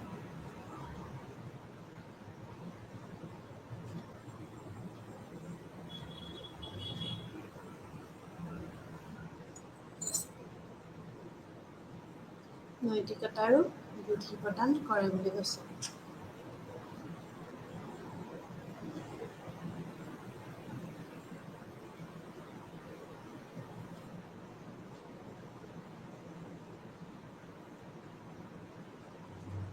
তো সেইটোৱে।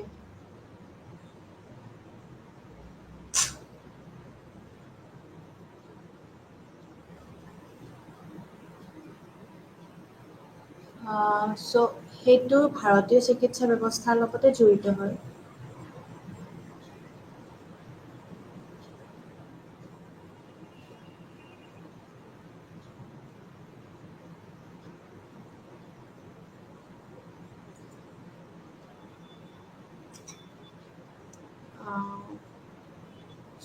এইটোৱে আমাৰ মানা হ'বলগীয়া কথা।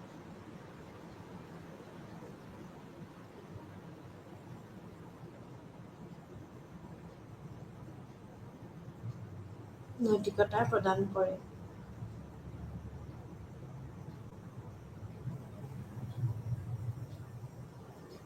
আচাৰ ব্যৱহাৰ আৰু নৈতিকতাৰ বিধান প্ৰদান কৰে বুলি কৈছে।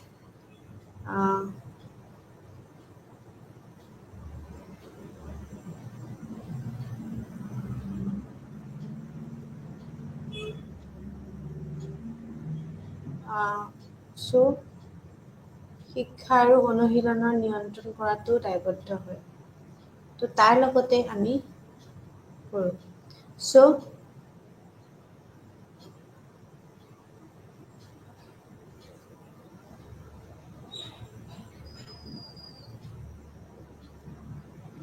তো নিজেও পঞ্জীয়ন কৰিব লাগিব বুলি কৈছে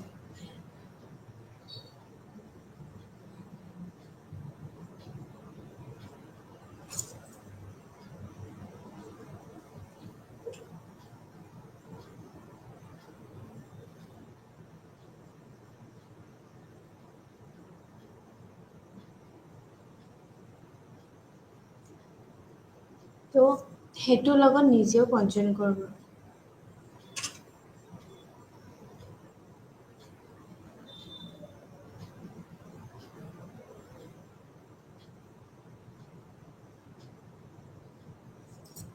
তাৰ লগত আমাৰ পুনৰুদ্ধাৰ পৰিষদ ভাৰতৰ আইন অধীনত আছে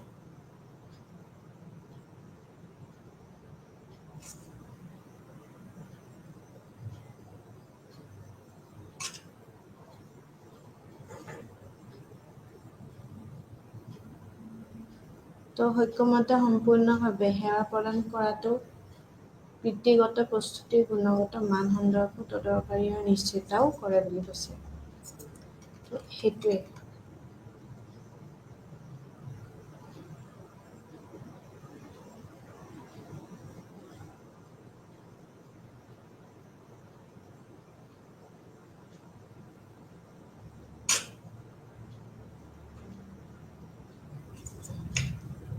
বাৰ কাউন্সিল অফ ইণ্ডিয়া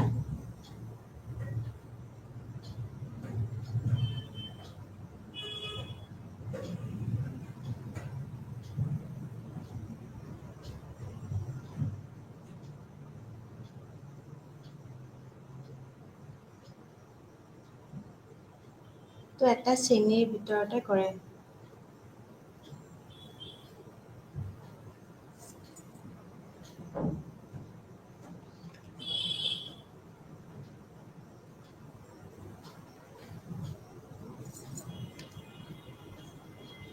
তো গৃহোপকৰণ কেন্দ্ৰৰ লগতে আমাৰ এই কেন্দ্ৰীয় আইনৰ লগত জড়িত হৈ আছে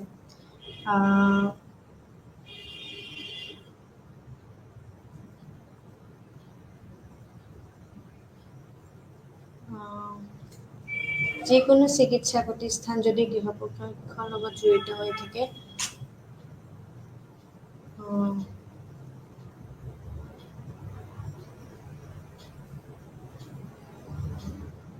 তো এজন কেন্দ্ৰীয় প্ৰতিষ্ঠাৰ ৰক্ষণাবেক্ষণ দায়িত্বও পালন কৰে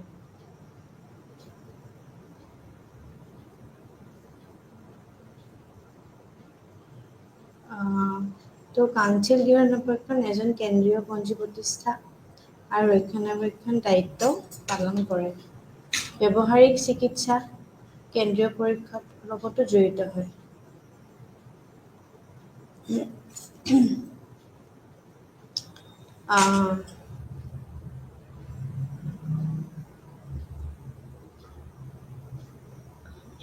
চ' এইটোৱে যে ব্যৱহাৰিক চিকিৎসা আৰু স্থপতা পৰীক্ষাৰ লগতো জড়িত হয়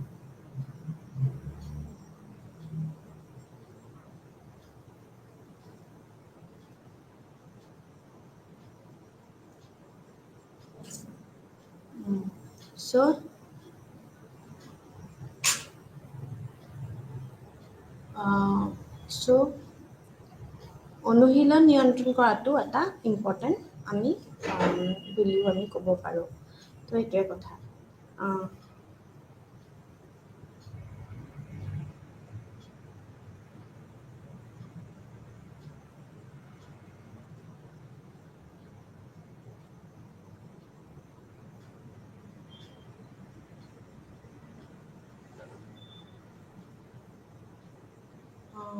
চ' পঞ্জী বজাই ৰখাৰ উপৰিও সমগ্ৰ ভাৰতৰ বৃত্তি শিক্ষাৰ অনুশীলন নিয়ন্ত্ৰণ কৰাটো বিচাৰে চ' পুনৰুদ্ধাৰ পৰীক্ষাৰ বাবে পৰিষদ ভাৰত আইনৰ অধীনত গঠন কৰা হৈছে আৰু ইয়াক আমি অক্ষম লগৰ যোনটো পাৰ্চন উইথ ডিজেবিলিটি তাৰ লগত আমি আৰু এই ফাৰ্মাচী কাউন্সিলটো ইম্পৰ্টেণ্ট হয়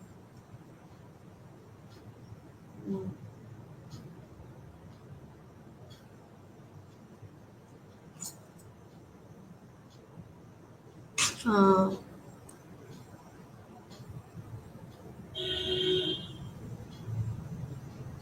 ফাৰ্মাচী শিক্ষাৰ আৰু প্ৰফেশ্যনতো গ্ৰেজুৱেট স্তৰলৈ নিয়ন্ত্ৰণ থাকে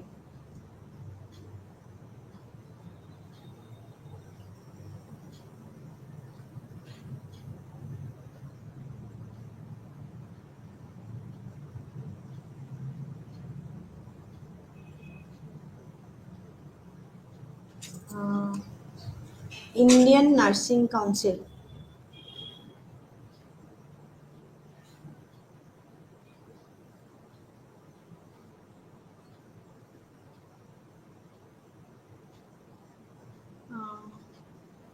So INC এজন বিধায়ক সংস্থা লগত জড়িত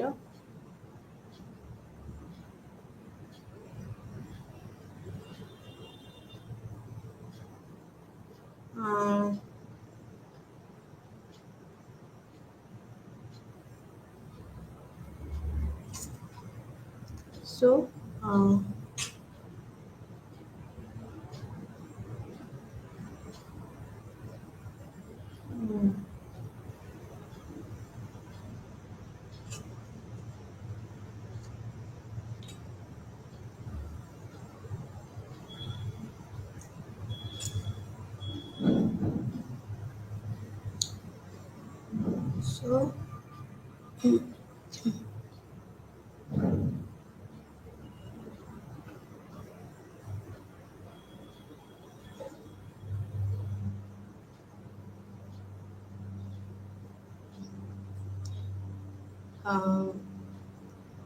বাৰ কাউন্সিল অফ ইণ্ডিয়াৰ লগত জড়িত হয়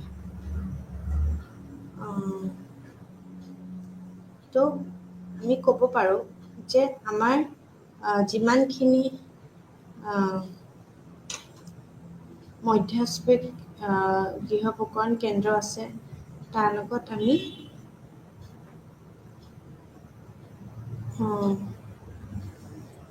এই গৃহ প্ৰকাৰ কেন্দ্ৰৰ আইনৰ লগত অধীনতো প্ৰতিষ্ঠান কৰা হৈছে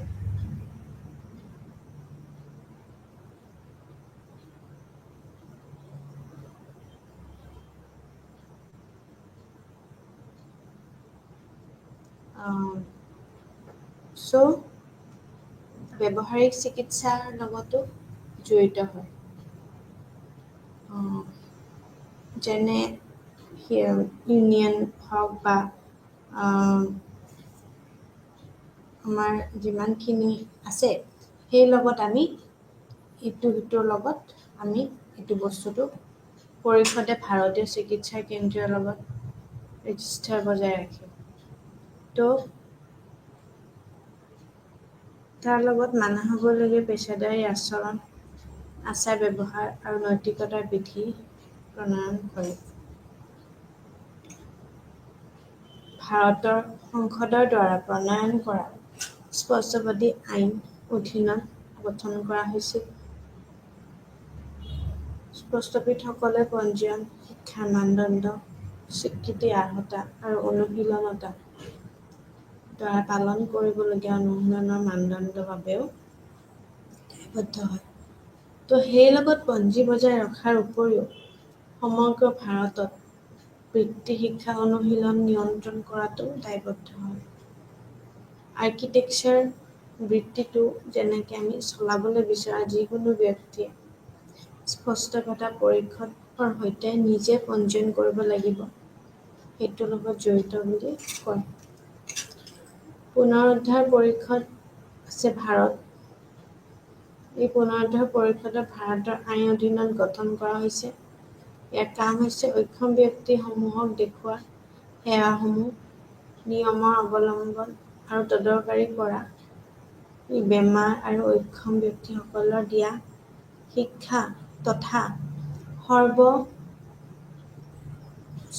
মানৰ নিশ্চয়তাও দিয়ে ই বিভিন্ন অক্ষমতাৰ বাবে ব্যক্তিসকলক সেৱা প্ৰদান কৰা বৃত্তিগত প্ৰস্তুতিৰ গুণগত মান সন্দৰ্ভত তদাৰকাৰী আৰু নিশ্চয়তাও কৰে বুলি কৈছে তো সেইটো কাৰণে কৈছে যে আমাৰ এই দন্ত শিক্ষা মান বুজোৱাটো আৰু তাৰ লগত আমাৰ যিমানখিনি দন্ত শিক্ষা প্ৰদান কৰা প্ৰতিষ্ঠানসমূহক আমি স্বীকৃতি দিয়া বুলি কৈছে আৰু পাঠ্যক্ৰম জৰিয়তে আমাৰ এই বস্তুখিনি শিক্ষা পৰীক্ষা পৰিচালনাৰ লগত জড়িত আছে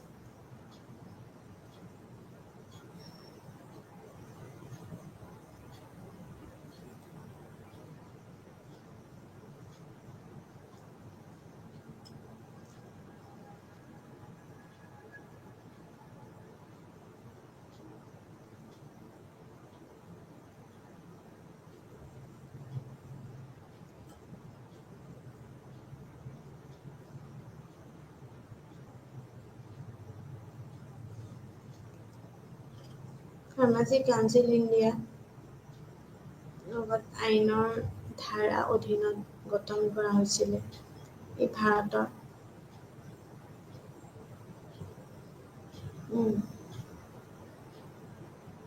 নিয়ন্ত্ৰণৰ নিয়মৰ কাৰ্য সম্পাদন কৰে। কাউন্সিলে ফাৰ্মাচী হিচাপে শিক্ষাৰ বা অৰ্হতাৰ সৰ্বনিম্ন মান নিৰ্ধাৰণ কৰে। তাৰ লগত ইণ্ডিয়ান নাৰ্ছিং কাউন্সিল INC হৈছে এজন বিধানিক সংস্থা যি ইণ্ডিয়ান নাৰ্ছিং কাউন্সিল আইন অধীনত গঠন কৰা হয়। কাউন্সিলে গৰ্ভৱতী মহিলা, নাৰ্ছ, যোনবোৰ প্ৰেগনেণ্ট উমেন, লেক্টিক উমেন বা নাৰ্ছ আছে বা ৱৰ্কাৰ্ছ আছে, সেইবোৰক নাৰ্ছ, মহিলা আৰু স্বাস্থ্য পৰিষদসকলৰ বাবে তালে তালে মিলাই থকা প্ৰশিক্ষণৰ মান নিয়ন্ত্ৰণ আৰু ৰক্ষণাবেক্ষণ দায়িত্ব গ্ৰহণ কৰে বুলি কয়। বাৰ কাউন্সিল অফ ইণ্ডিয়া হৈছে এটা বিধাৱলী যি এজন আইনজীৱী ৰাজস্ত্ৰ সন্মতিত প্ৰতিষ্ঠা কৰা হয় আৰু এইটো আইন প্ৰয়োগ আৰু আইনৰ শিক্ষাৰ নিয়মাৱলীবিলাক নিৰ্ধাৰণ কৰে বুলি কৈছে। যিসকল ব্যক্তিয়ে এজন আইনজীৱী হিচাপে নাম লেখাব পাৰে, সেয়া নিৰ্ধাৰিত এটি শ্ৰেণী বা শ্ৰেণীৰ বাতৰিও কৰে বুলি কৈছে। মধ্যস্থ গৃহ প্ৰকৰণ কেন্দ্ৰ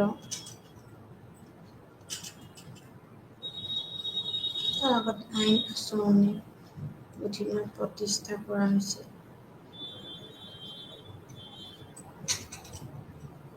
এই কাউন্সিলে গৃহ প্ৰকৰণ চিকিৎসাৰ যোগ্যতা নিৰ্দিষ্ট আৰু স্বীকৃতি কৰে।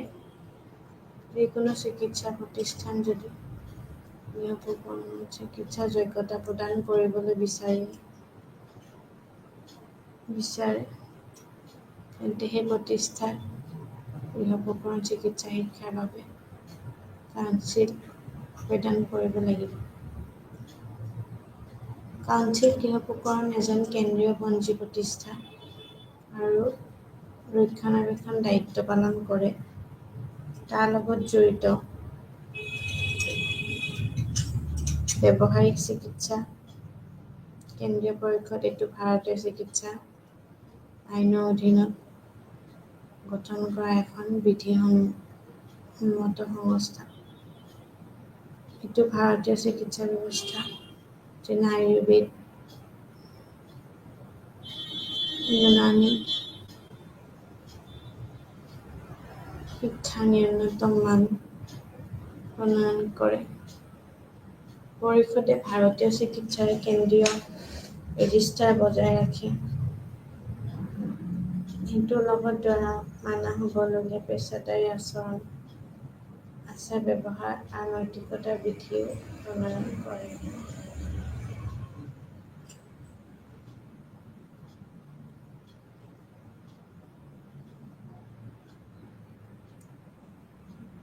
আৰু তাৰ লগত যিমানবিলাক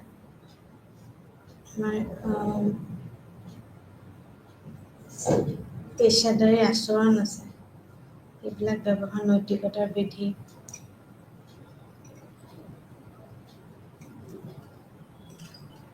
ভাৰতত সংসদ দ্বাৰা প্ৰণয়ন কৰা গঠন কৰা হৈছিল।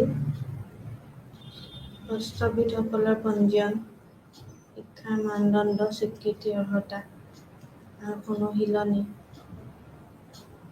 দ্বাৰা পালন কৰিবলগীয়া অনুশীলনৰ মানদণ্ডৰ বাবে দায়বদ্ধ।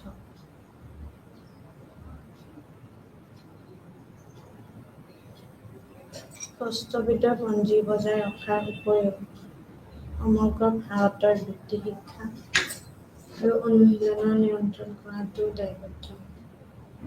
আৰ্কিটেকচাৰৰ বুলিটো চলাব বিচৰা যিকোনো ব্যক্তিয়ে স্বাস্থ্য তথ্য পৰিষদৰ সৈতে নিজে পঞ্জীয়ন কৰিব লাগিব।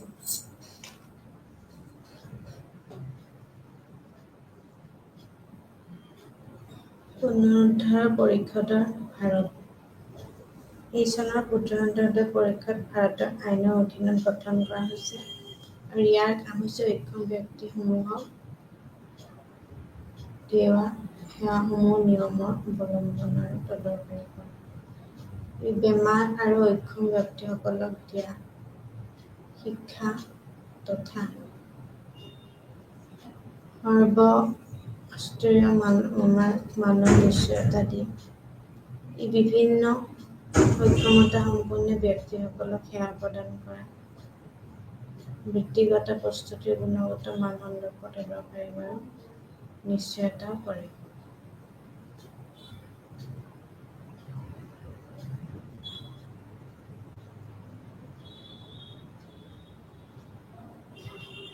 আৰু তাৰ লগতে উদ্দিষ্ট গৃহোপকৰণৰ লগত আমাৰ এই চনৰ কেন্দ্ৰীয় আইন আঁচনিৰ অধীনত প্ৰতিষ্ঠা কৰা হৈছে আৰু এই কাউন্সিলৰ বাবে গৃহোপকৰণৰ হাৰ যোগ্যতা নিৰ্দিষ্ট স্বীকৃতি কৰে। যিকোনো চিকিৎসা প্ৰতিষ্ঠান যদি গৃহোপকৰণ চিকিৎসাৰ যোগ্যতা প্ৰদান কৰিব বিচাৰে, তেন্তে সেই প্ৰতিষ্ঠানৰ গৃহোপকৰণ চিকিৎসা শিক্ষাৰ বাবে কাউন্সিললৈ আবেদন কৰিব লাগিব আৰু কাউন্সিল গৃহোপকৰণৰ এজন কেন্দ্ৰীয় পঞ্জী প্ৰতিষ্ঠা আৰু ৰক্ষণাবেক্ষণ দায়িত্ব পালন কৰে।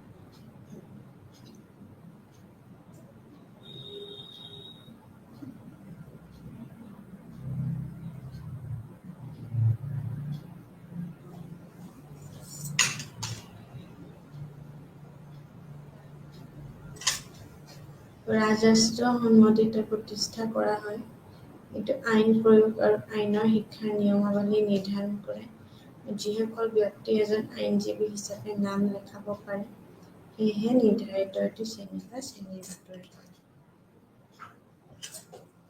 গৃহোপকৰণৰ কেন্দ্ৰীয় আইন আঁচনিৰ অধীনত প্ৰতিষ্ঠা কৰা হৈছিলে আৰু এই কাউন্সিলৰ গৃহোপকৰণ চিকিৎসাৰ যোগ্যতা নিৰ্দিষ্ট স্বীকৃতি কৰে। যিকোনো চিকিৎসা প্ৰতিষ্ঠান যদি গৃহোপকৰণৰ চিকিৎসা যোগ্যতা প্ৰদান কৰিবলৈ বিচাৰে, তেন্তে সেই প্ৰতিষ্ঠানক গৃহোপকৰণ চিকিৎসা শিক্ষাৰ বাবে কাউন্সিললৈ আবেদন কৰিব লাগিব। কাউন্সিলে গৃহোপকৰণৰ এজন কেন্দ্ৰীয় পঞ্জী প্ৰতিষ্ঠা আৰু ৰক্ষণাবেক্ষণৰ দায়িত্বও পালন কৰে। ব্যৱহাৰিক চিকিৎসা কেন্দ্ৰীয় পৰিষদ (CCIM)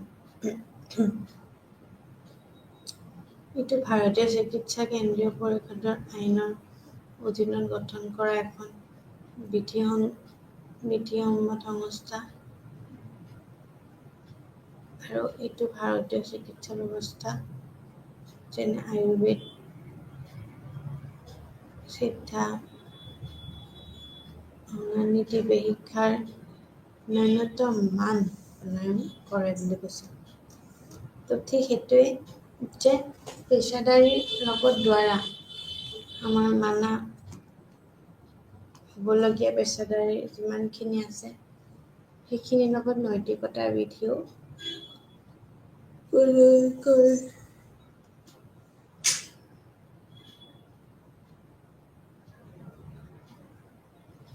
তো গঠন কৰা হৈছিলে এই স্বাস্থ্য পৰিষদ। তো এই বস্তুটো কি যে অনুশীলনীটোৰ দ্বাৰা পালন কৰিব লগা মানদণ্ডৰ বাবে দায়বদ্ধ আৰু পঞ্জী বজাই ৰখাৰ উপৰিও সমগ্ৰ ভাৰতত বৃত্তি শিক্ষা আৰু অনুশীলনৰ নিয়ন্ত্ৰণ কৰাটো দায়বদ্ধ। আৰ্কিটেকচাৰৰ বৃত্তিটোও চলাব বিচৰা যিকোনো ব্যক্তিয়ে স্বাস্থ্য পৰিষদৰ সৈতে নিজে পঞ্জীয়ন কৰিব লাগিব।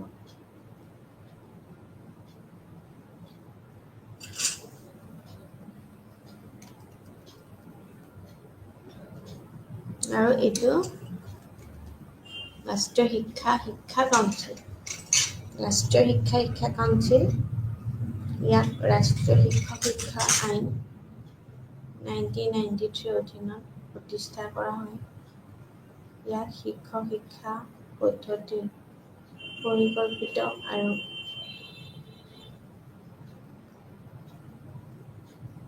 সুবৰ্ধিত বিকাশৰ দায়িত্ব দিয়াৰ লগতেও আমি নিৰ্ধাৰণ আৰু পৰামৰ্শ কৰাৰ দায়িত্বপ্ৰাপ্ত কৰোঁ।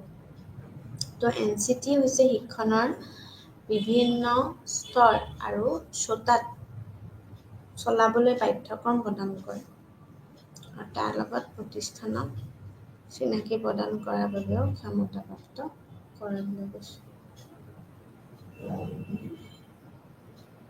ইয়াত ৰাষ্ট্ৰীয় শিক্ষা আইন অধীনত প্ৰতিষ্ঠা কৰা হৈছে আৰু ইয়াক পদ্ধতি পৰিকল্পিত আৰু বিকাশৰ দায়িত্ব দিয়াৰ লগতে শিক্ষাৰ ক্ষেত্ৰত মান আৰু মানদণ্ডৰ নিৰ্ধাৰণ আৰু পৰামৰ্শ কৰাটো দায়িত্বপ্ৰাপ্ত কৰে।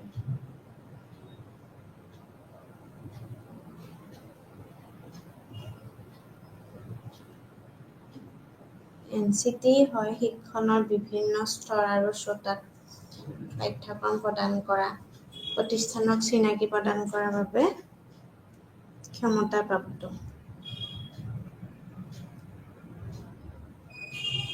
ক্ষমতাপ্ৰাপ্ত বুলি এইটো কাৰণে কৈছে, কাৰণ কি ক্ষমতাপ্ৰাপ্ত বুলি কোৱাৰ লগে লগে আমি যেতিয়া প্ৰতিষ্ঠান এখনক চিনাকি প্ৰদান কৰিবলৈ যোগ দিওঁ, তেতিয়া আমি কওঁ। আৰু এই ভাৰতীয় কৃষি গৱেষণা পৰিষদ, মই সেইদিনাখনেই কৈছোঁ যে এগ্ৰিকালচাৰ ছেক্টৰটোৰ ওপৰত এই কৃষি পৰিষদটো হয়। এগ্ৰিকালচাৰ ছেক্টৰ, ভাৰতীয় কৃষি গৱেষণা পৰিষদ মানে Indian council of education and agriculture and research, ঠিক আছে। ইয়াৰে যোনটো আমাৰ মানে এব্ৰিভিয়েশ্যনটো হৈছে ICAR, যিহেতু ইংলিছত লিখা আছে, তো মই এবাৰ ইংৰাজীত এইটো কৈ দিছোঁ কি হয়। ইণ্ডিয়ানটো আমি এই ভাৰতীয়ত ক'ম, এতিয়া চি আছে ন, আগতে কাউন্সিল, এই পৰিষদটো, ঠিক আছে। ইণ্ডিয়ান কাউন্সিল অফটো আমি এব্ৰিভিয়েশ্যন ইউজ নকৰোঁ। A stands for agriculture, যাক কৃষি কোৱা গৈছে।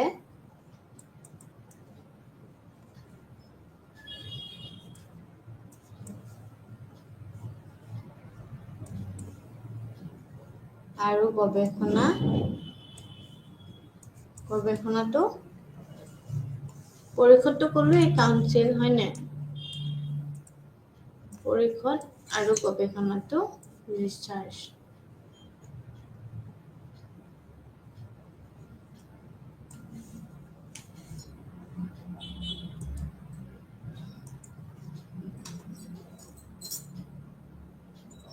আৰু NCTES টো হৈছে ৰাষ্ট্ৰীয় শিক্ষকৰ লগত জড়িত শিক্ষা আইন, তাৰ লগত প্ৰতিষ্ঠা কৰা হৈছে আৰু ইয়াত শিক্ষক ভাৰতীয় পদ্ধতি পৰিকল্পিত আৰু সমন্বয়ভাৱে বিকাশৰ দায়িত্ব শিক্ষক প্ৰদান কৰে। তো সেই ক্ষেত্ৰত মান আৰু মানদণ্ড নিৰ্ধাৰণ কৰাৰ লগত পৰামৰ্শ কৰাটো দায়িত্বপ্ৰাপ্ত। NCT হয় শিক্ষণৰ বিভিন্ন স্তৰ আৰু তাৰ লগত জড়িত সেই শ্ৰোতাত পাঠ্যক্ৰম প্ৰদান কৰা হৈছে। তো এই প্ৰতিষ্ঠানক আমি সেনেকেই সেইবাবে ক্ষমতাপ্ৰাপ্তভাৱে চিনাকি প্ৰদান কৰোঁ। ঠিক তেনেকে শিক্ষা পদ্ধতিৰ পৰিকল্পিত আৰু তাৰ লগত বিকাশৰ দায়িত্ব দিয়াৰ লগতে শিক্ষাৰ ক্ষেত্ৰত মান আৰু মানদণ্ড নিৰ্ধাৰণ আৰু পৰামৰ্শ কৰাটো দায়িত্বপ্ৰাপ্ত হয়।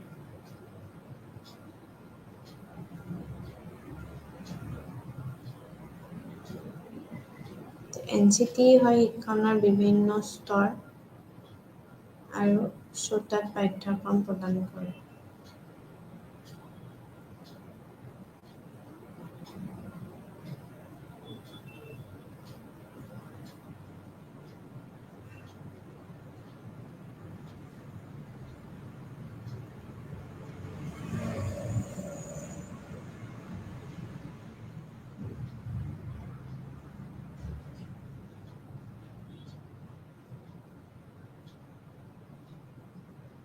তো তাৰ লগত শিক্ষণৰ বিভিন্ন স্তৰো তাত পাঠ্যক্ৰম দিয়ে আৰু সেই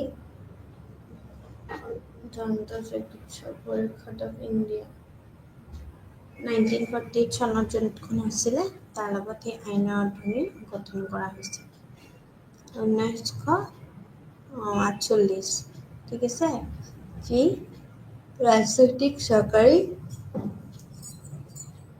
ব্যৱস্থা ৰূপে ভাৰতত সমগ্ৰত দন্ত শিক্ষা দন্ত চিকিৎসক পেছা নিয়ন্ত্ৰণ কৰিবলৈ নিৰ্দেশ কৰা হৈছিল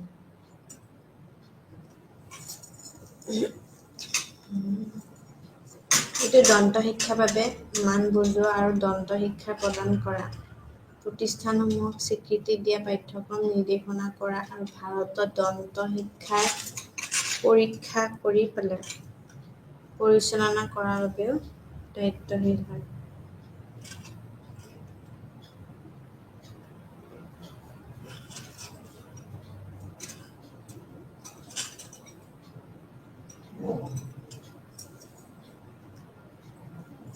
আৰু এই ফাৰ্মাচী কাউন্সিল অফ ইণ্ডিয়াটো ইম্পৰ্টেণ্ট হয় ফাৰ্মাচী আইনৰ ধাৰা অধীনত গঠন কৰা হৈছিলে আৰু তাৰ লগত ভাৰতত ফাৰ্মাচী শিক্ষাৰ প্ৰফেশ্যনেল গ্ৰেজুৱেট স্তৰলৈ নিয়ন্ত্ৰণৰ নিয়মৰ কাৰ্য সম্পাদন কৰে কাউন্সিলে ফাৰ্মাচিষ্ট হিচাপে শিক্ষাৰ পাৰঙতাৰ সৰ্বনিম্ন মান নিৰ্ধাৰণ কৰে ইণ্ডিয়ান নাৰ্ছিং কাউন্সিল INC হৈছে এজন বিধানিক সংস্থা যি ইণ্ডিয়ান নাৰ্ছিং কাউন্সিল আইন অধীনত গঠন কৰা হৈছে কাউন্সিলে গৰ্ভৱতী মহিলা নাৰ্ছ সহায়ক নাৰ্ছ মহিলা আৰু স্বাস্থ্য পৰিদৰ্শকসকলৰ বাবে তালে তালে মিলাই থকা প্ৰশিক্ষণৰ মান নিয়ন্ত্ৰণ আৰু ৰক্ষণাবেক্ষণ দায়িত্ব গ্ৰহণ কৰিছে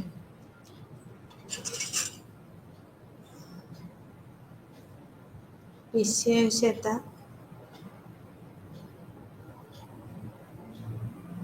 বিধাৱলী চনত এজন আইনজীৱী ৰাজস্ত্ৰ সমতীতত কয় আৰু তাৰ লগতে আমি কওঁ যে এইটো আইন প্ৰয়োগ কৰি শিক্ষাৰ নিয়মাৱলী নিৰ্ধাৰণ কৰে আৰু যিসকল ব্যক্তিয়ে এজন নিৰ্ধাৰণ কৰে সেই লগতে জড়িত হয় ঠিক আছে তো সেই বস্তুটো যে আমি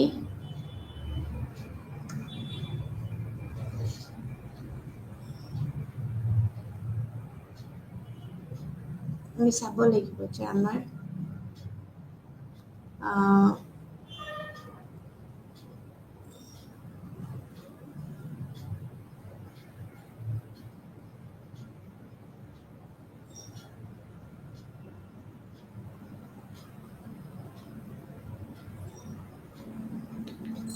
নিৰ্ধাৰিত এটি শ্ৰেণী বা শ্ৰেণীৰ বাতৰি কৰা লগত আমাৰ মধ্যস্থ গৃহোপকৰণ কেন্দ্ৰ লগত জড়িত এই কাউন্সিল চিকিৎসাৰ যোগ্যতাৰ নিৰ্দিষ্ট স্বীকৃতি কৰে যিকোনো চিকিৎসা প্ৰতিষ্ঠানে যদি গৃহোপকৰণ চিকিৎসাৰ যোগ্যতা প্ৰদান কৰিবলৈ বিচাৰে তেন্তে সেই প্ৰতিষ্ঠানক গৃহোপকৰণ চিকিৎসা শিক্ষাৰ বাবে কাউন্সিল আবেদন কৰিব লাগিব কাউন্সিলে গৃহোপকৰণ এজন কেন্দ্ৰীয় পঞ্জী প্ৰতিষ্ঠান আৰু ৰক্ষণাবেক্ষণ দায়িত্ব পালন কৰে ব্যৱহাৰিক চিকিৎসা কেন্দ্ৰীয় পৰিষদ এইটো ভাৰতীয় চিকিৎসা কেন্দ্ৰীয় পৰিষদ আইনৰ অধীনত গঠন কৰা এখন বিধিসন্মত সংস্থা যি 1970 চনত গঠিত হয় এইটো ভাৰতীয় চিকিৎসা ব্যৱস্থা যেনে আয়ুৰ্বেদ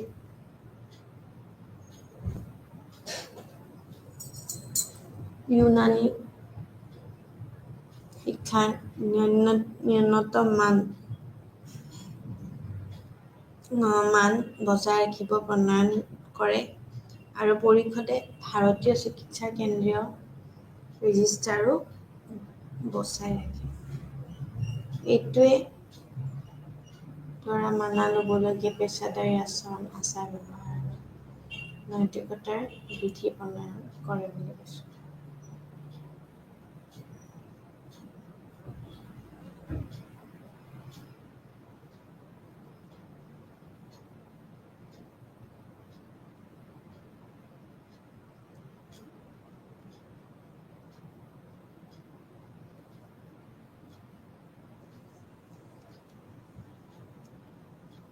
ভাৰতৰ সংসদৰ দ্বাৰা প্ৰণয়ন কৰা আইন অধীনত গঠন কৰা হৈছিল। স্পষ্টবেদসকলৰ পঞ্জীয়ন, শিক্ষাৰ মানদণ্ড, স্বীকৃতি, অৰ্হতা আৰু অনুশীলনৰ স্পষ্টবেদসকলৰ দ্বাৰা পালন কৰিব লগা অনুশীলনৰ আৰু তাৰ লগত মানদণ্ডৰ বাবেও দায়বদ্ধ হয়। ঠিক তেনেকেই আমি কওঁ যে পঞ্জী বজাই ৰখাৰ উপৰিও সমগ্ৰ ভাৰতত বৃত্তি শিক্ষাৰ আৰু অনুশীলন নিয়ন্ত্ৰণ কৰাটো দায়বদ্ধ হয়।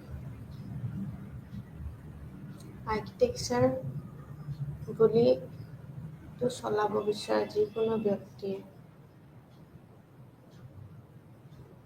স্পষ্টবাদ পৰিষদৰ সৈতে নিজে পঞ্জীয়ন কৰিব লাগিব।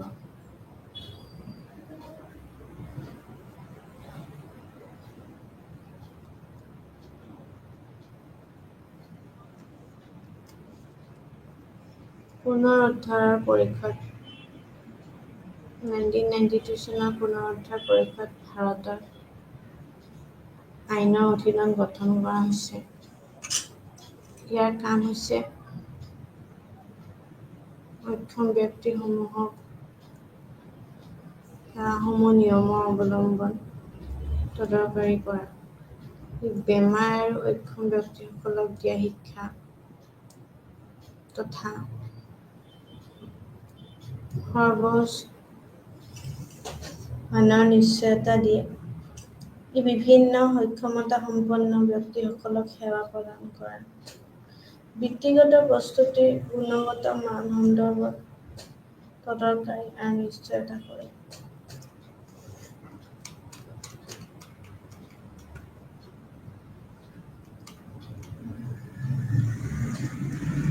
তো এইখিনিয়ে আছিলে আমাৰ ৰেগুলেটৰী বডিজ।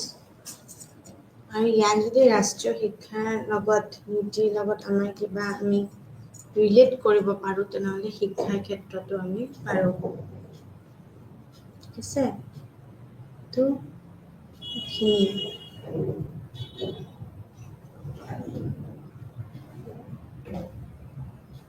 তো সেইটোৱে কথা। তো সেইটো কাৰণে NCT হয় শিক্ষণৰ বিভিন্ন স্তৰ আৰু তাৰ লগত জড়িত আমাৰ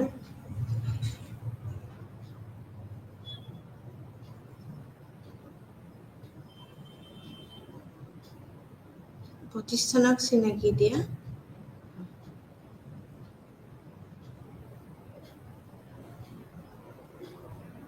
তো প্ৰতিষ্ঠানক চিনাকি দিয়া তাৰ লগত শিক্ষণৰ বিভিন্ন স্তৰ আৰু শ্ৰোতাত আমি পাঠ্যক্ৰম প্ৰদান কৰা প্ৰতিষ্ঠানকো আমি সেই চিনাকি দিব লাগিব। তো দন্ত চিকিৎসক পৰিষদ তাৰ লগত এতিয়া আগতে কৈছিলোঁ তো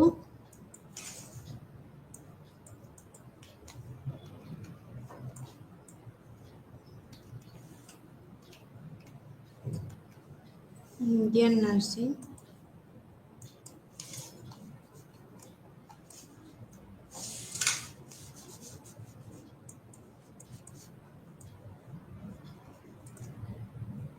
ইণ্ডিয়ান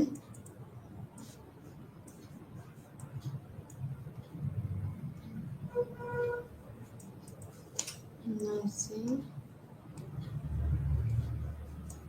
কাউন্সিল, ঠিক আছে।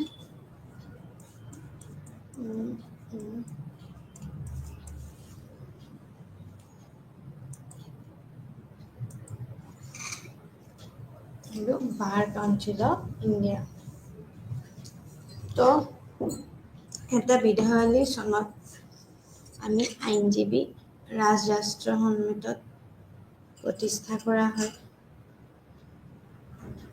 আৰু এইটো আইন প্ৰয়োগ কৰা আইন শিক্ষাৰ নিয়মাৱলী নিৰ্ধাৰণ কৰে আৰু যিসকল ব্যক্তি এজন আইনজীৱী হিচাপে নাম লিখাব পাৰে সেয়াই নিৰ্ধাৰিত এটি শ্ৰেণী বা শ্ৰেণীৰ ভিতৰত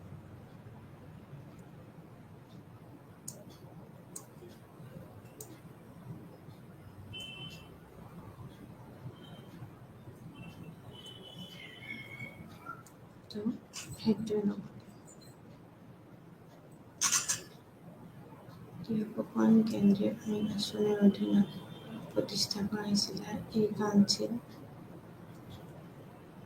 উপকৰণ চিকিৎসাৰ যোগ্যতা নিৰ্দিষ্ট স্বীকৃতি কৰে যিকোনো চিকিৎসা প্ৰতিষ্ঠানে যদি উপকৰণ চিকিৎসাৰ লগত জড়িত যোগদান প্ৰদান কৰিবলৈ বিচাৰে তেন্তে সেই প্ৰতিষ্ঠানক আমি উপকৰণ চিকিৎসালয় শিক্ষাৰ বাবে কাউন্সিল আবেদন কৰিব লাগিব আৰু কাউন্সিলে উপকৰণ এজন কেন্দ্ৰীয় পঞ্জীয় প্ৰতিষ্ঠা আৰু ৰক্ষণাবেক্ষণ দায়িত্বও পালন কৰে তো তাৰ লগতে জড়িত হৈ ব্যৱহাৰিক চিকিৎসা কেন্দ্ৰীয় পৰিষদ এইটো ভাৰতীয় চিকিৎসা কেন্দ্ৰীয় পৰিষদ আইনৰ অধীনতো আমি গঠন কৰা এখন বিধিসন্মত সংস্থা যি এইটো ভাৰতীয় চিকিৎসা ব্যৱস্থা যেনে আয়ুৰ্বেদ সিদ্ধা ইউনানী শিক্ষাৰ ন্যূনতম মান আমি প্ৰণয়ন কৰে এতিয়া পৰিষদে আমি সদায় ভাৰতীয় যোগদান দিয়াটো বা আমাৰ কেনেকুৱা ধৰণৰ মানা হ'বলগীয়া পেছাদাৰী আচৰণ সেইখিনি আচাৰ ব্যৱহাৰবিলাক যোনবিলাক মানে আমাৰ যোনখিনি হেবিটছ মেনাৰ্ছ থাকে সেইখিনিৰ লগত নৈতিকতাৰ বিধি প্ৰণয়ন কৰে বুলি কয় আৰু তাৰ লগত যদি আমি চাওঁ তেনেহ'লে আমি এইটো স্বাস্থ্যপদ্য পৰিষদৰ লগত আমি যোগদান দিওঁ আৰু সেই আৰ্কিটেকচাৰৰ কি হয় বৃত্তিটোৱে সদায় চলাব বিচৰা যায় যিকোনো যেতিয়া আমাৰ ব্যক্তিয়ে স্পষ্টপদ্য পৰিষদৰ সৈতে নিজে পঞ্জীয়ন কৰিব লাগিব বুলি কয় এতিয়া পুনৰ ৰদ্ধাৰ পৰিষদ ভাৰতৰ আইনৰ অধীনত গঠন কৰা হৈছে আৰু ইয়াৰ কাম হৈছে অক্ষম ব্যক্তিয়ে সমূহক দেখুওৱা আমাৰ কি বুলি কয় আৰু দেখুওৱা কেনেকৈ আমি মানে হেৰি কৰিম তো সেইটো কাৰণে কৈছে যে ই বেমাৰ আৰু যিমানখিনি আমাৰ পাৰ্চন উইথ ডিছেবিলিটি আছে সেইখিনি ব্যক্তিসকলক দিয়া শিক্ষা তথা মানৰ যিমানখিনি নিশ্চয়তা দিয়ে সেইখিনিৰ লগত জড়িত আমাৰ ইয়াৰ লগত হৈ থকা বুলি দেখা যায় তো বিভিন্ন সক্ষমতা সম্পূৰ্ণ বা ব্যক্তিসকলক আমি সেৱা প্ৰদান কৰাটো সদায় আমাৰ কি কয় বৃত্তিগতভাৱে প্ৰস্তুত কৰে আৰু সেইটো বুজাইছে কি যে বৃত্তিগতভাৱে প্ৰস্তুত কৰে আৰু তাৰ লগত গুণগত মান সন্দৰ্ভও তদৰকাৰী আৰু নিশ্চয়তা কৰে বুলি কৈছে তো ঠিক তেনেকৈ আমি কওঁ যে আমাৰ এই RCI 1992 চনৰ পৰাই আমাৰ পুনৰ যিমানখিনি আমাৰ ঊৰ্ধ্বৰ পৰিষদ আছে সেইখিনি সদায় আইনৰ অধীনত আমি সেই গঠন কৰা হয় আৰু প্ৰস্তুতিৰ গুণগত মানৰ লগত সন্দৰ্ভত তদৰকাৰীয়ে নিশ্চিত কৰে চ' সেইখিনিৰ লগতে কয় কি যে এইখিনি আমাৰ কোৱালিটি এছুৰেঞ্চ বা ইছ্যুজটো এই RCI ৰেগুলেটৰী বডিটোৱে সদায় চোৱা চিতা কৰে ধন্যবাদ